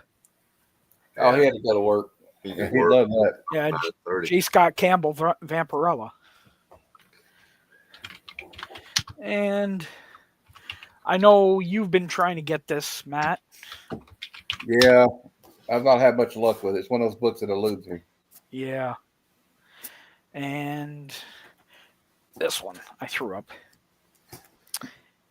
First Donkey Kong, first Mario in comics. Oh, yeah, that's a good one. Oh, that's really cool. And hey, do y'all remember that game show, Star? I think it was called Starcade, and it was an arcade game. Yeah. Where kids battle, bro. That game show was so dope. I went back and watched some of the old videos on YouTube, and that shit was just as awesome on the rewatch as it was when I was a kid. All right, I got it together, guys. If you want to see, Nope. If you think I shouldn't grade something, just let me know. But just to be honest with you, I might not listen. All right, you grade what you want, man. That's Seriously. right. Whatever we say doesn't matter. Yes. It's good. It's got like a little dirt right here, though, but I get that out there with the eraser thing, like you told me to do. Man. This one is like a high grade. There's like a mechanical error or something. You know how they got like when they printed it. You can see up here, just a little bit. Green, I know what you're talking about. But it's still like, look at this. Yep. Yes, sir. Yeah, I would say grade that. Yes. Yes, as long as there's no spine ticks. Yeah, there's not like how it's like this kind of cover always shows them, right? Yeah. I don't really want to get it out and fuck it up, but no. You see, that's sweet. Yeah, I can't. It's a classic. I mean, the swamp thing. I'm gonna have to get this one verified. I think I talked about this with you one time, John. It's George Perez's signature. Mm-hmm. But I'm gonna send it to PSA. I know I have to pay a little extra, but I was told by I think it was a guy that one of my buddies on here, or a guy I know named Izzy Versus the channel, and he said that if you're going to send in books to get graded that need to be verified, just send in signature books. Don't send in like separate like stuff that's not got signatures on it. Yes, because it actually they won't accept them properly. They want them as separate because they'll send them back to you separate too. And this is signed, y'all, and it got a little remark on it. Oh hell yeah! I got that from Nirvana Comics on the whatnot. Actually, I got it. They said we got these variants for $20. He said if you get one, I'll have Mark Spears sign it tomorrow. I was like, take my money now.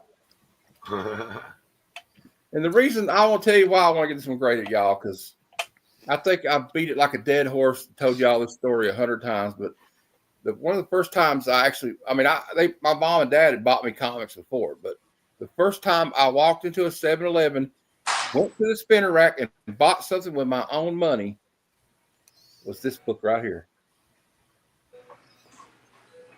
Yep. And it's in a high grade. It doesn't look like it's been read. I know it's not a key. I know, but it's like sometimes you want to get stuff graded that means something to you. You know what I mean? Mm-hmm. For sure. And this is also goes on because after I read that, I had to go back and get the 2 issues before that because it was a assassination plot or whatever they called it. And I had to know what happened, so I had to go on. It's the first time I ordered back issues. I had Mom call Mile High Comics and get the 2 issues before.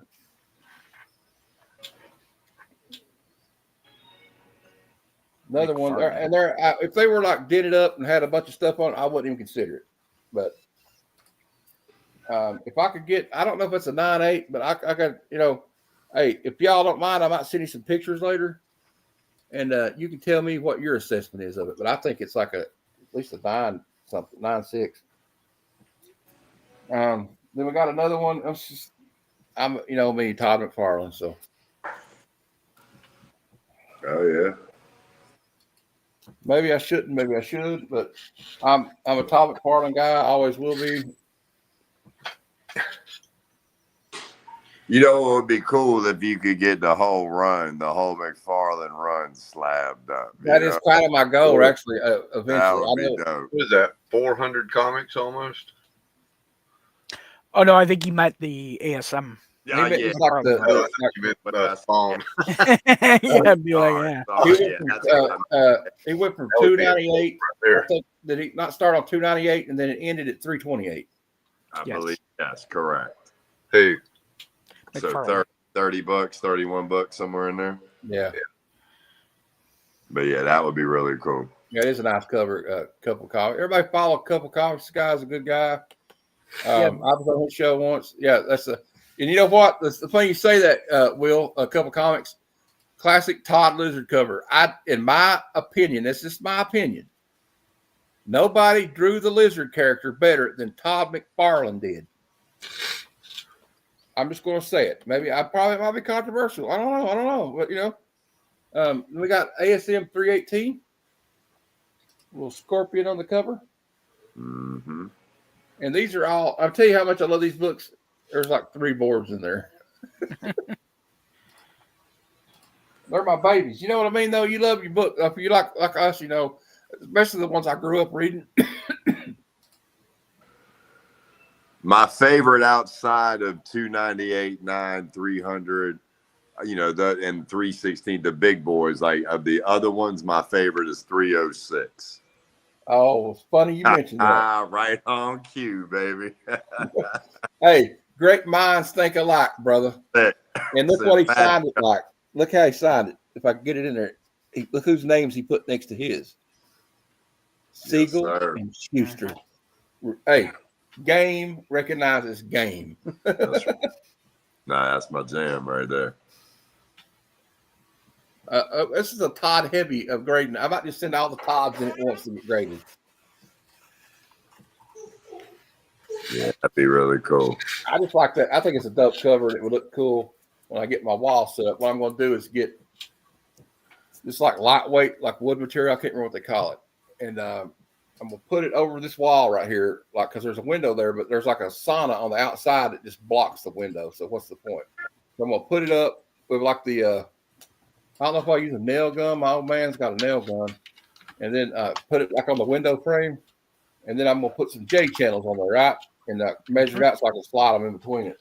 And then next one up, we got through the Todd McFarlane. But now probably just because the movie came out. I'd like to get this one graded, and it's in a high grade. I don't see like there's nothing that breaks color on it. And if there is, it may be right here. It may be barely. I don't know if you can see it with that glare right there. You see that right there? So, but that's like all I see. I know it's not going to get a 9.8, but take a desk lamp and shoot it down the spine and look at it from the edge. Yeah, the best way to find it. And this is the first appearance of the Goblin Queen, if I'm correct. Yes. Yes, it is. Yeah. Iconic Silvestri cover. This one doesn't have anything on it. I mean, the back, I'd have to get it out to look at the back, but a lot of times, the back's got this white covers with the ads, and maybe the front cover survives, but maybe the back cover don't, right? Mm-hmm. And this one, I've looked at this one on the back and the front. It looks like it's never been read. Yeah. Look at this one. Did we lose? Okay. So I think that should be graded. And then That's why when you're on John's channel, Jay Sless, he takes out the books. Yeah. He shows you both sides. Absolutely. If it's because when you look, when you're only looking at the front, that's only 50% of the book. And I mean, I think we'll all agree with this. When you're dealing with a book that costs more than $5, you need to get it out and show it. I mean, I like when people do it. But $50 is probably where I would say a cutoff. How expensive a book does have to be, do you think, to take it out to show everybody? If it's about $50 or more, you probably need to take it out of the bag, right? If you're selling it.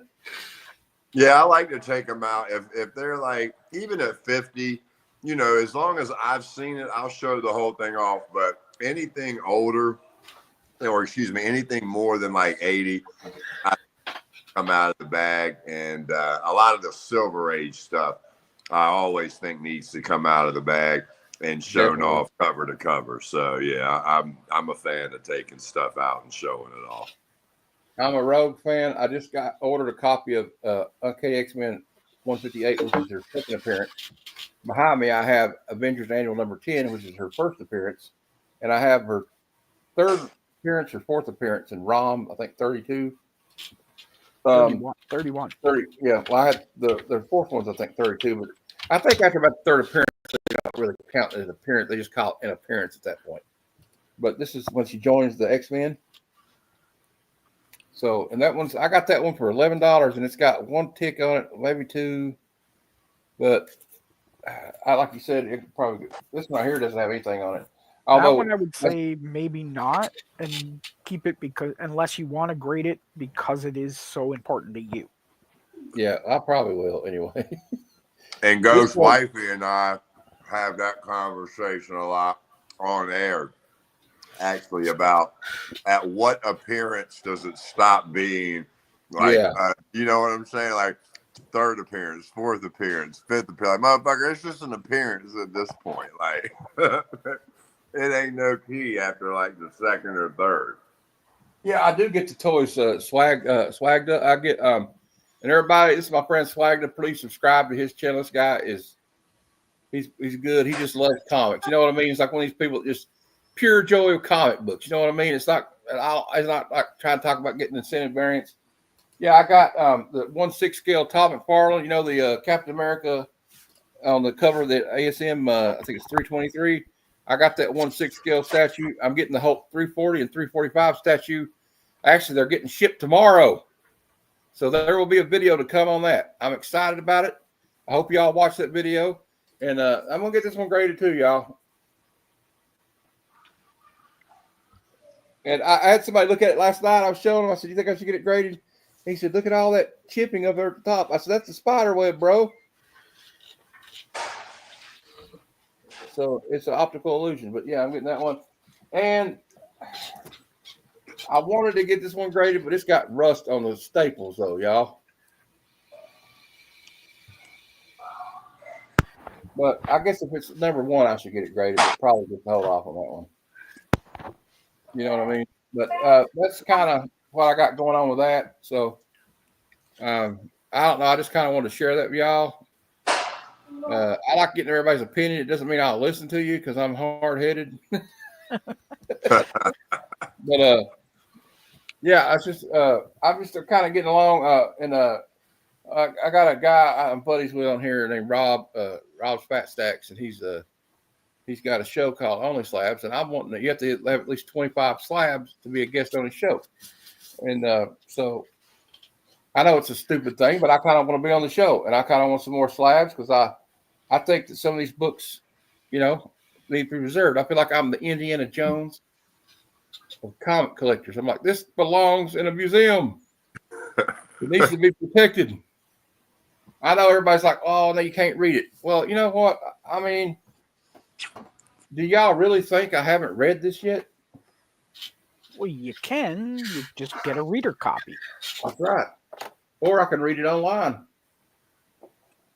If you get the Marvel universe, I don't know. I mean, you know what, though? It's subjective, y'all. It's like well, and that's what I was getting ready to say, Ghost. I will never tell anybody, don't get a book graded. The only thing I will say is, for me personally, hey, come here. The baby wants to say hello. The thing I will say, this is London, guys. Say hi. Hey, London. Yeah. Hey, London. The thing I will say is, if you're looking for a high grade on a book, if it doesn't matter if you just want it slabbed up, then go ahead. But the one thing I say is just for a slab, if you want it high grade, just make sure that you go over it real good before you submit it to make sure you're submitting a gradable copy. So and maybe get a press and clean. Right, exactly. Sorry, let me go change the channel. All right. And hey, you guys, hey, she's the boss. We all know that. We got. I don't know. We've had a good show. I think I'm going to show that. I got a public service announcement I'd like to share with everybody. I'll wait till John gets back so he can see it because it's kind of funny. I don't know. I think it's kind of funny. I was amused by it. I guess it's kind of weird if you're amused by your own jokes, but it's how it goes. But John, we got a public service announcement for all my friends out here. Let me where is those books at? Well, can't find them. Oh, here they are. First off, I'm closing in. Somebody check and see how many subscribers I got. I think it's 178 right now. I'm closing on 200. I was hoping to get there this week because I was doing a giveaway, but it didn't happen. But here, let me make myself big again. That's what she said. All right. Or that's what he said, I guess. That's what I should have said. Unless, I don't know, unless she's, I don't know. I'm going to have a giveaway. 200 subscriber giveaway. I'm giving away Red Room 1 and 2 by Ed Piscor. This book right here is hard to find. A lot of, and it's in high grade. I got another copy of it, so I don't care to give one away. I like to give back to the community, guys. You know what I mean? So I'm at 178. Whenever I can get to 200, if it's next week, we'll give these away on the Sunday show at 6 p.m. Eastern. And I'll throw in some other goodies, maybe some Marvel cards. And if it happens before Christmas that I get to 200, I'll give away a copy of the DVD Rudolph the Red-Nosed Reindeer on the Island of Misfit Toys. So let's try to get there. And I have a little public service announcement that I put out there. It's called a commercial. And I'm going to play it right now. Just so you know what I'm serious about all this. You got to go buy a hubcap for a 72 Pinto hatchback. Just tell them about Heroes for Hire. Subscribe to Heroes for Hire Comic Club YouTube channel. Yeah. If you're at McDonald's, tell the drive-in person that takes your money. Mm-hmm. Subscribe to Heroes for Hire Comic Club channel. Anybody on the replay watching this? Anybody outside, if you can hear me. If you're watching Puff Dad videos on YouTube, in the comment section, say, subscribe to Heroes. Watching videos about serial killers, just put in the comments. Subscribe to Heroes for Hire Comic Club channel. When you're at church and you give the offering to the preacher, say, I'm going to donate $5 to the church for my tithing today. But please, when I do this, Reverend Clark, would you please subscribe to Heroes for Hire Comic Club channel? The best part Okay. is Aaron with if you're watching Puff Dad videos. I know. He's such an old man.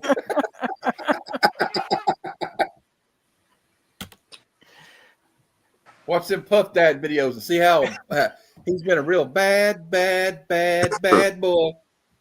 All right. Diddy, he ain't getting out, is he? He don't look like he's getting out of this one. All right, let's not talk about that shit. We're talking about comic books on this channel. Jesus. What am I thinking? Jeez. Remember, what was it? I sound like what's the name? Napoleon Dynamite. So here, Tina, eat some ham, you big fat lord. That's what I sound like. Well, I don't know, guys. It's been a fun show. Eat your stupid food, Tina. Gosh. He's like, I drew a liger. It's a cross between a lion and a tiger. That movie was so ridiculous. I was gonna say, Well, it's got some. Go ahead. Kevin had anything that he grabbed this week? Does anybody got anything they picked up this week? I already showed what I picked up. I got some other stuff, but it's just $1 and $2 books. So This week was terrible. I'm waiting Next on. week's going to be a ridiculous week. Yeah. I got a lot of stuff coming this week. I'm distracted. My pull list for my comic shop. It's like crap. Yeah, Is I bought. coming out next week. I bought a short box full of comics on Black Friday, and then I got on Whatnot that night, and a guy had flat rate boxes, and I bought one, and it has got 2 autographs in it. Oh, you saw some of it, Glenn. It's got that Godzilla's autograph. Yep. And there's a lot of stuff in it. I'm probably going to resell that stuff because there was a couple of ratio variants in there that I could probably put on eBay, and if they don't sell, they don't sell. But and then I went on John, Jay's list, and I got that Spider-Man, and I got all kinds of stuff coming out. Then I got that Captain America slab coming probably Tuesday. So Nice. I probably overspent, but now thanks to John there and that giveaway, now I have 10 slabs in my collection. Nice. Halfway to getting Halfway up there. Yeah, halfway 10 there. going fast. I'm waiting for my Halfway boss there. card. My boss card better be coming in the next package there, Mr. John. Yes, it is. Believe that. And I told boss, I said, listen, Flat's got to get something. She said, I got you. Got you. Okay. Hey, while we're sitting here, I want to show you this. I'll probably get in trouble for sharing this one because it's got music in it. I don't give a shit. I'm not monetized, but I just want to show it to John because he'll get a kick out of it. Let me see it. Thanks, Lady Brave.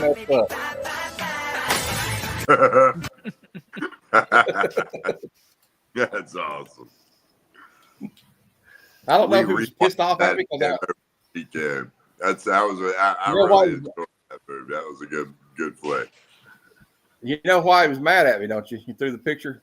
Well, see, I was bidding against him on Jay's List's show with that comic book, and I won. He got pissed because I won it, and I bragged about it. See, so then he threw it.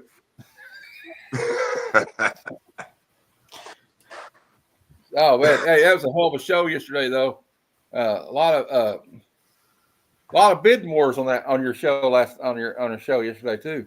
People, yeah, we had a good one. We had a lot of fun, and yesterday was it was nice because I had a few big books as we usually do, but then there was a lot of $10, $15, $20 books that were just really, really solid, solid books. So a little something for everybody yesterday.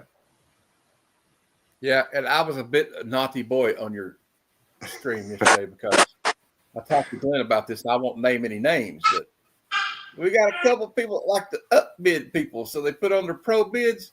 So I said, I'm not going to let this person get this for $5. I'm going to make them pay $15 for it. So I might have bid a little bit extra on it. There's definitely some of that goes around, no doubt about it. If I can't get it, you're going to pay for it. Why are you bringing me into this? I know I'm evil, Easy but win.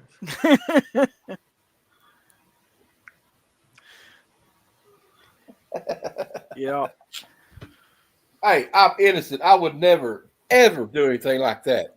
No, of course not. That would be wrong. I plead to so many amendments to choose. I plead the fifth.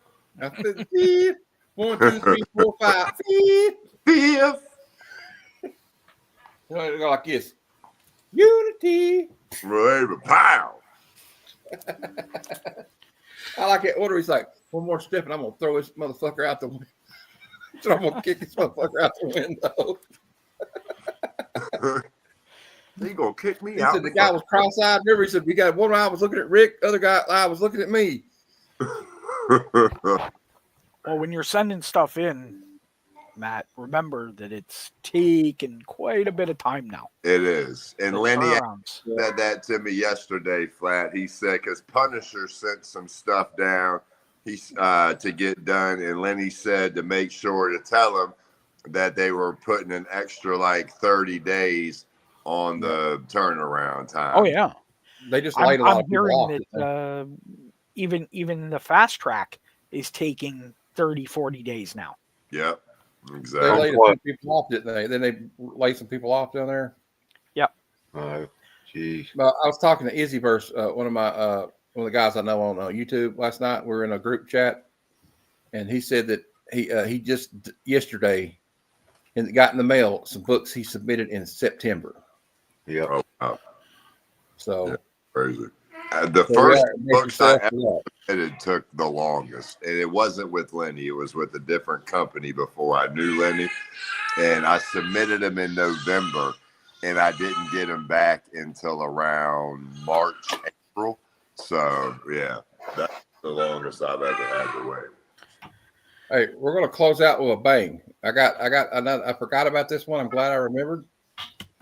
We have one more bonus. You know, I always have a bonus topic, right, guys? Mm-hmm. Like a surprise one. So I'm gonna throw on you. They kind of talked about this today on my claim sale, but I kind of had to put the kibosh on it because I was trying to show books. I didn't want to have to get into this. Favorite comic book creators. Yeah, pretty much everybody named everybody. Yeah. Well, At the I mean, it's a no-brainer. I think I'm going to tell you, Frank Miller, Todd McFarlane. We're talking about favorite comic creators now, John. And I was going to say, Todd McFarlane, for me, I don't think it gets much better than Mike Zeck drawing Captain America. John Byrne, I think we can all agree on that one. John Romita Sr. I like Frank Miller. I don't give a shit what anybody says about his art. They want to say, oh, he's fell off. He's a disgrace. Well, why don't you look about 30 years and see the way he was drawing? It's the same fucking way he's drawing now. If you don't like it, don't fucking buy it. Sorry. I'm just going to be blunt with you about it. That's the way I am. George Perez, you know what I say? I say, see Todd, buy Todd, but I also say, you see Perez, you purchase Perez. And I don't know. I guess I shouldn't have cussed like that. Sorry, guys, but Well, here's the question. If you've got the question is favorite comic creators, artists and writers, everything. Alan Moore, no. put him on the list. Well, my question is creator, as in you create a villain, a superhero, a something.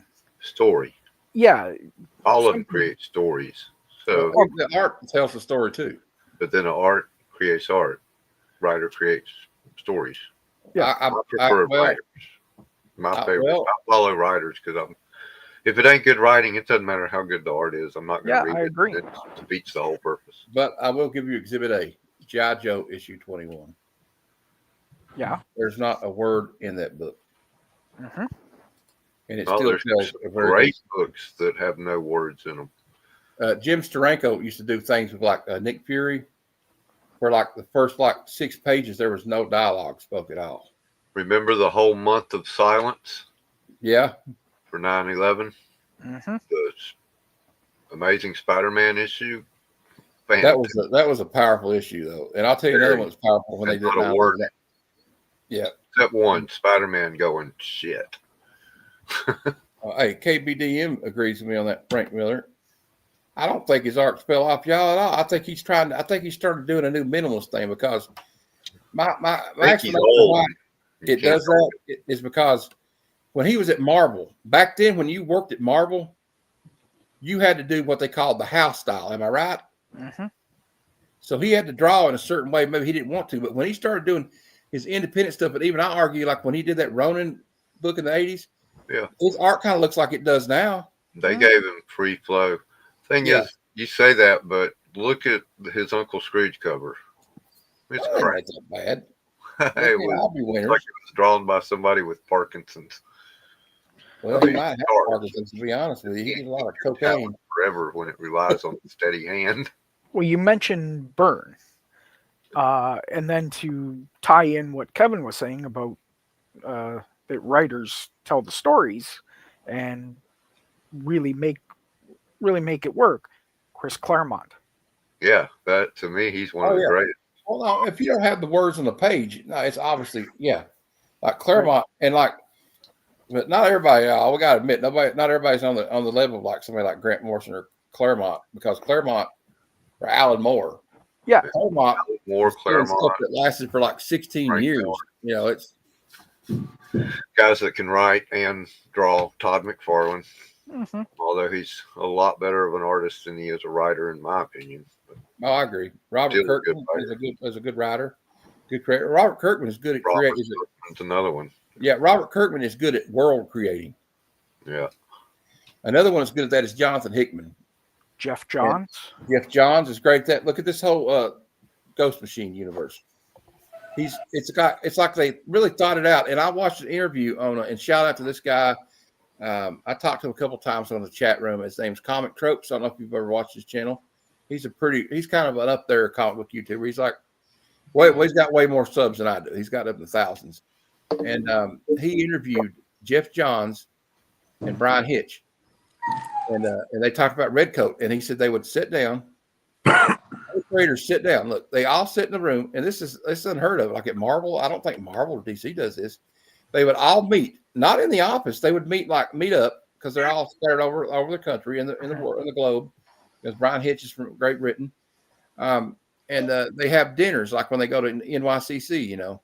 He said, we just hashed out what we're going to do. He said, me and Brian Hitch. We were in like person. They do it through Zoom or something like that. But he's talking about him and Brian Hitch went to a bar and were drinking in around Independence Hall in Philadelphia. And there was like this old tavern, and they talked about what they were going to do with that character Redcoat.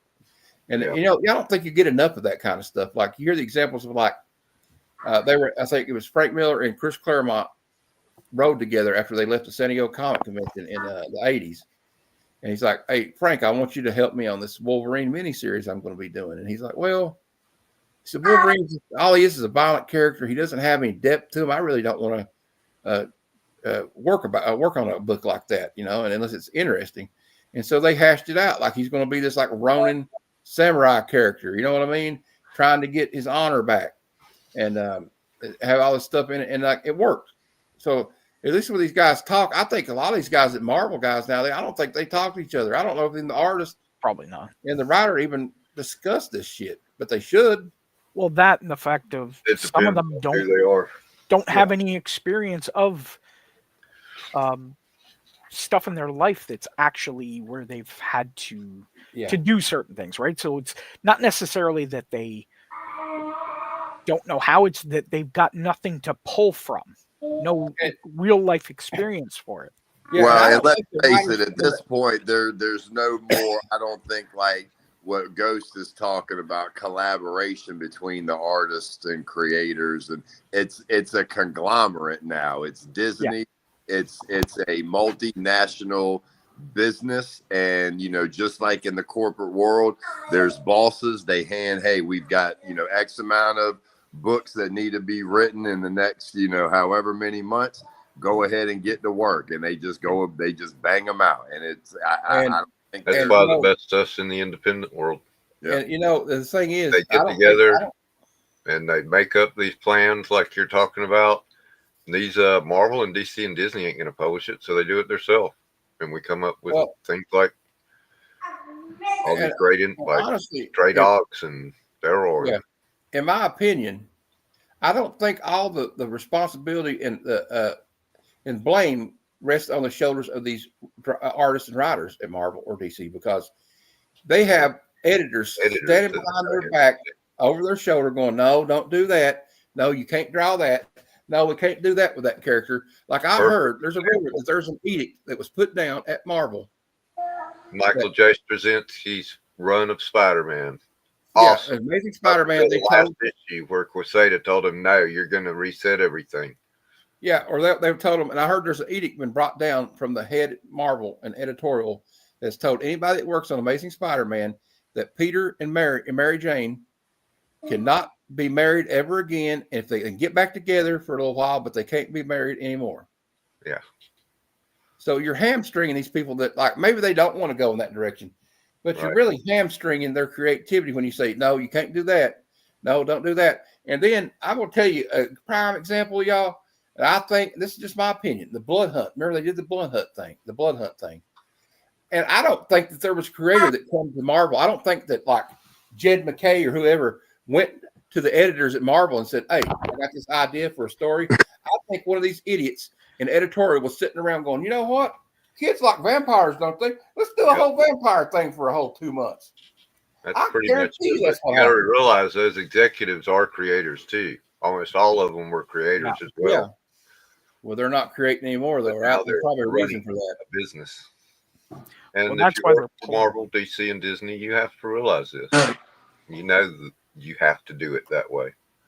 Well, and that's why you get a string of shit movies, and then, you know, every once in a while they hit gold just because, you know, occasionally it all comes together. But when you're putting that much content out and it's, you know, there's not nearly enough, you know, like we talked about, discussion and collaboration, and, you know, it's not, you know, continuity between artists. It's conglomerate and corporate telling you, hey, you need to write this and draw. It kind of seems like some of it's thrown together and there's not no thought put into it. Like, now a good example of thought being put into it is, like we said, Jeff Johns and all the creators at Ghost Machine, and another one is Skybound. Because I believe that Robert Kirkman and all those people that he got together, I think I get the feeling he was able to handpick some of these people to put on these projects. And you could tell he took his time and planned this out before he brought it out to the world for people to consume. Well, the best successes they've ever had is when they let go and let the artists and the creators do whatever they want. Yep. That's been the biggest. Alan Moore on Swamp Thing. Absolutely. Totally hands off from DC. Sam, Vertigo mostly, period. Another story I remember hearing was about Steranko when he went to Marvel. He showed up at Marvel offices, showed Stan Lee's portfolio, right? And he looked at the wall. There was a rack in Stan Lee's office, he said. And it would have like all the, you know, the comics that they were publishing every month, right? And he looked at his art and he looked at the wall and pointed and said, pick one. And Steranko said, I picked one that I thought that wasn't really doing nothing, but I think he said it was something like, I felt like they wouldn't bother me if I changed something in this book. So he picked Nick Fury, Agent of S.H.I.E.L.D. And, you know, and they didn't bother. They just let him have it and they let him run for it. Well, that's basically with Neil Gaiman's Sandman. I mean, they didn't care what he did with Sandman. That was an old golden age. Yeah, he was a character. He altered him entirely, and they didn't care. They just said, "Have at it." Yeah. Go look at Sandman #1, Volume 1. Right at the Kirby cover, and you go, "What? This is Sandman?" That's not the one today. He totally. He ended up being in Sandman comics and kind of in the show. I could argue that Grant Morrison did the same thing with Shade and Doom Patrol. And then, like, yeah, you're saying that with, like, in Frank Miller, like, before they let Frank Miller do that with the Batman and the Dark Knight Returns, they would have never let somebody do that. But they were just like I think they were desperate. They figured we got to try something to shake something up. And they just said, "Here, you do what you want." But see, it takes a guy like Frank Miller or Jeff Johns or somebody who has a reputation of doing some good stuff that they trust. I don't think that Marvel and DC trust a lot of these creators they have. Well, I know they have like Dan Mora and Joshua Williamson, who those are the guys you can tell that they bear a lot of the weight. Like, look how many books that Jeff Johns was doing before he left DC. But the other problem is most of the stuff, right? The other problem is we've got a lot of these writers, and they brought in identity politics into it instead of writing good stories. Yeah. Right? Where everyone was whatever they were instead of being just a good superhero and with good writing that was that instead of being their main thing. Again, that's why the whole the LCS backlash with that one guy last year, because he's just like, you guys are making this crap. No one wants it. You're putting LCSs out of business. Yeah. Well, there's an argument to be made for that, but there's also arguments to be made that I know everybody likes to use the phrase woke a lot these days, but I can argue with it. A lot of comics have always been that way. No. So that's where I disagree. The Uncanny X-Men? Yeah. See, the problem is it what in the old days, yes, they were progressive. Yes, they were, they brought social and whatever norms, but they didn't beat you over the head with it. And it wasn't forced their messaging versus a message in a story. Yeah, exactly. That's If it's that's obvious where I they're differ. forcing it I would argue throat, that if you put like a gay character out like John Byrne did back in the 80s, nowadays people would lose their shit over it. But it's people argue about that with Sandman. Somebody said one time, well, when the TV show went all woke, it's like, dude, did you ever read the comic? But the thing is, I'm just playing devil's advocate. There was no such thing. I'm just playing devil's advocate here. You know what I mean? Yeah, that's fine. This is why we talk, right? This is what geeks do. Yeah. But there are some, I agree, and it's like, okay, let me tell me you're making a political point without saying you're making a political point. You know what I mean? V for Vendetta was political unto its thing, but it was an underlying stuff. It wasn't. The Watchmen was, The Watchmen, Dark Knight Returns. Yeah. That was like an indictment of the Reagan administration, really. Sorry, John. But did y'all see the Watchmen? They're reading them, going, "Oh my God, quit HBO preaching." Ghost, did any of y'all see the Watchmen series on HBO? Yeah. With Regina King? Yeah. Yeah, I thought that was a really good. I thought it was an interesting take on it. I don't think Alan Moore liked it, and I thought it was I'm a big Regina King fan too, but I thought it was a great take on it for sure. Yeah, I don't think Alan Moore was a fan, but he's not a fan of anything anymore. He doesn't watch anything. He has never. No, he's never watched anything. They've turned his into a movie. To watch anything that Hollywood does to his stuff. Well, it's his baby. He don't want, like, they take it a different direction, and I don't blame him for that. You can't blame him for that. He despises Hollywood to the extreme. Yep. Yeah, you're right, Aaron. Politics don't matter. Good story. If it's a good story, then you can give a message, and it's great. But writing is where it will. There is a subtle way to do it. There's a subtle way to do it when there's that's where I disagree. Is just the idea that you can always do it. Just don't bash somebody over the head with it. I mean, I can't stand a story that goes nowhere and has no message either. Let's not beat a dead horse over, right? Yeah, exactly. Exactly. Like, the old GIF meme you always see from South Park with the guy beating a dead horse. Yeah. People put it there when somebody just keeps talking about the same thing over and over. And well, guys, I believe the dinner bell is about to ring. So, all right, let's get these last comment in here, and then we'll see what Aaron has to say. Yep. There you go. That's a good way to put it, Aaron. I agree Aaron, with you. read Terry Pratchett. If not, you really should. Yeah. Well, guys, I'm gonna take the main stage here for a second. I'll talk to you after we get through here. I think I'm gonna go live about 10:30. All right. And I'll be there. I'll come on with you. All right. I'm gonna review the brand new previews for the month of January. Okay. And stay tuned on Tuesday. Legion of Comics will be my guest on the Comic Conversation. And will be on in about 5 minutes. And as soon as he's done, I'll go live. And my friend Cyclotronic Squirt Gun has a claim sale tomorrow at 6 p.m. Eastern, 3 p.m. Pacific. So come on that. He's always got some cool books, don't he, Kevin? Oh, yeah.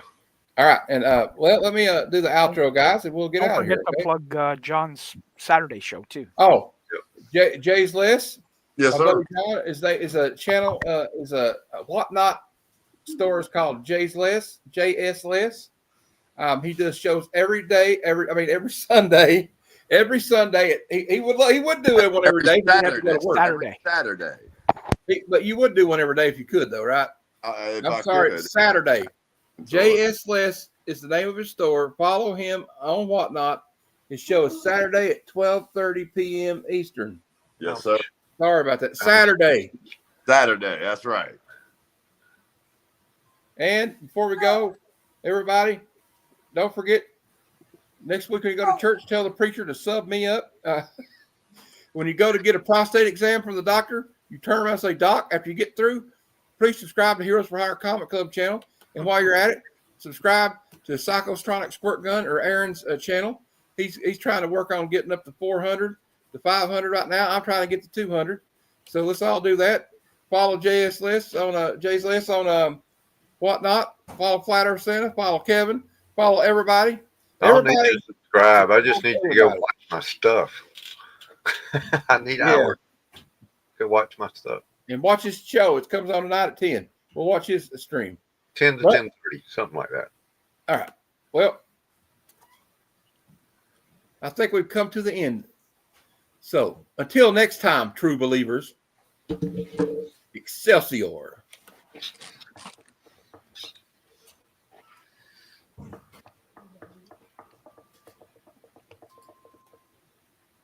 Oh. You done? Excelsior.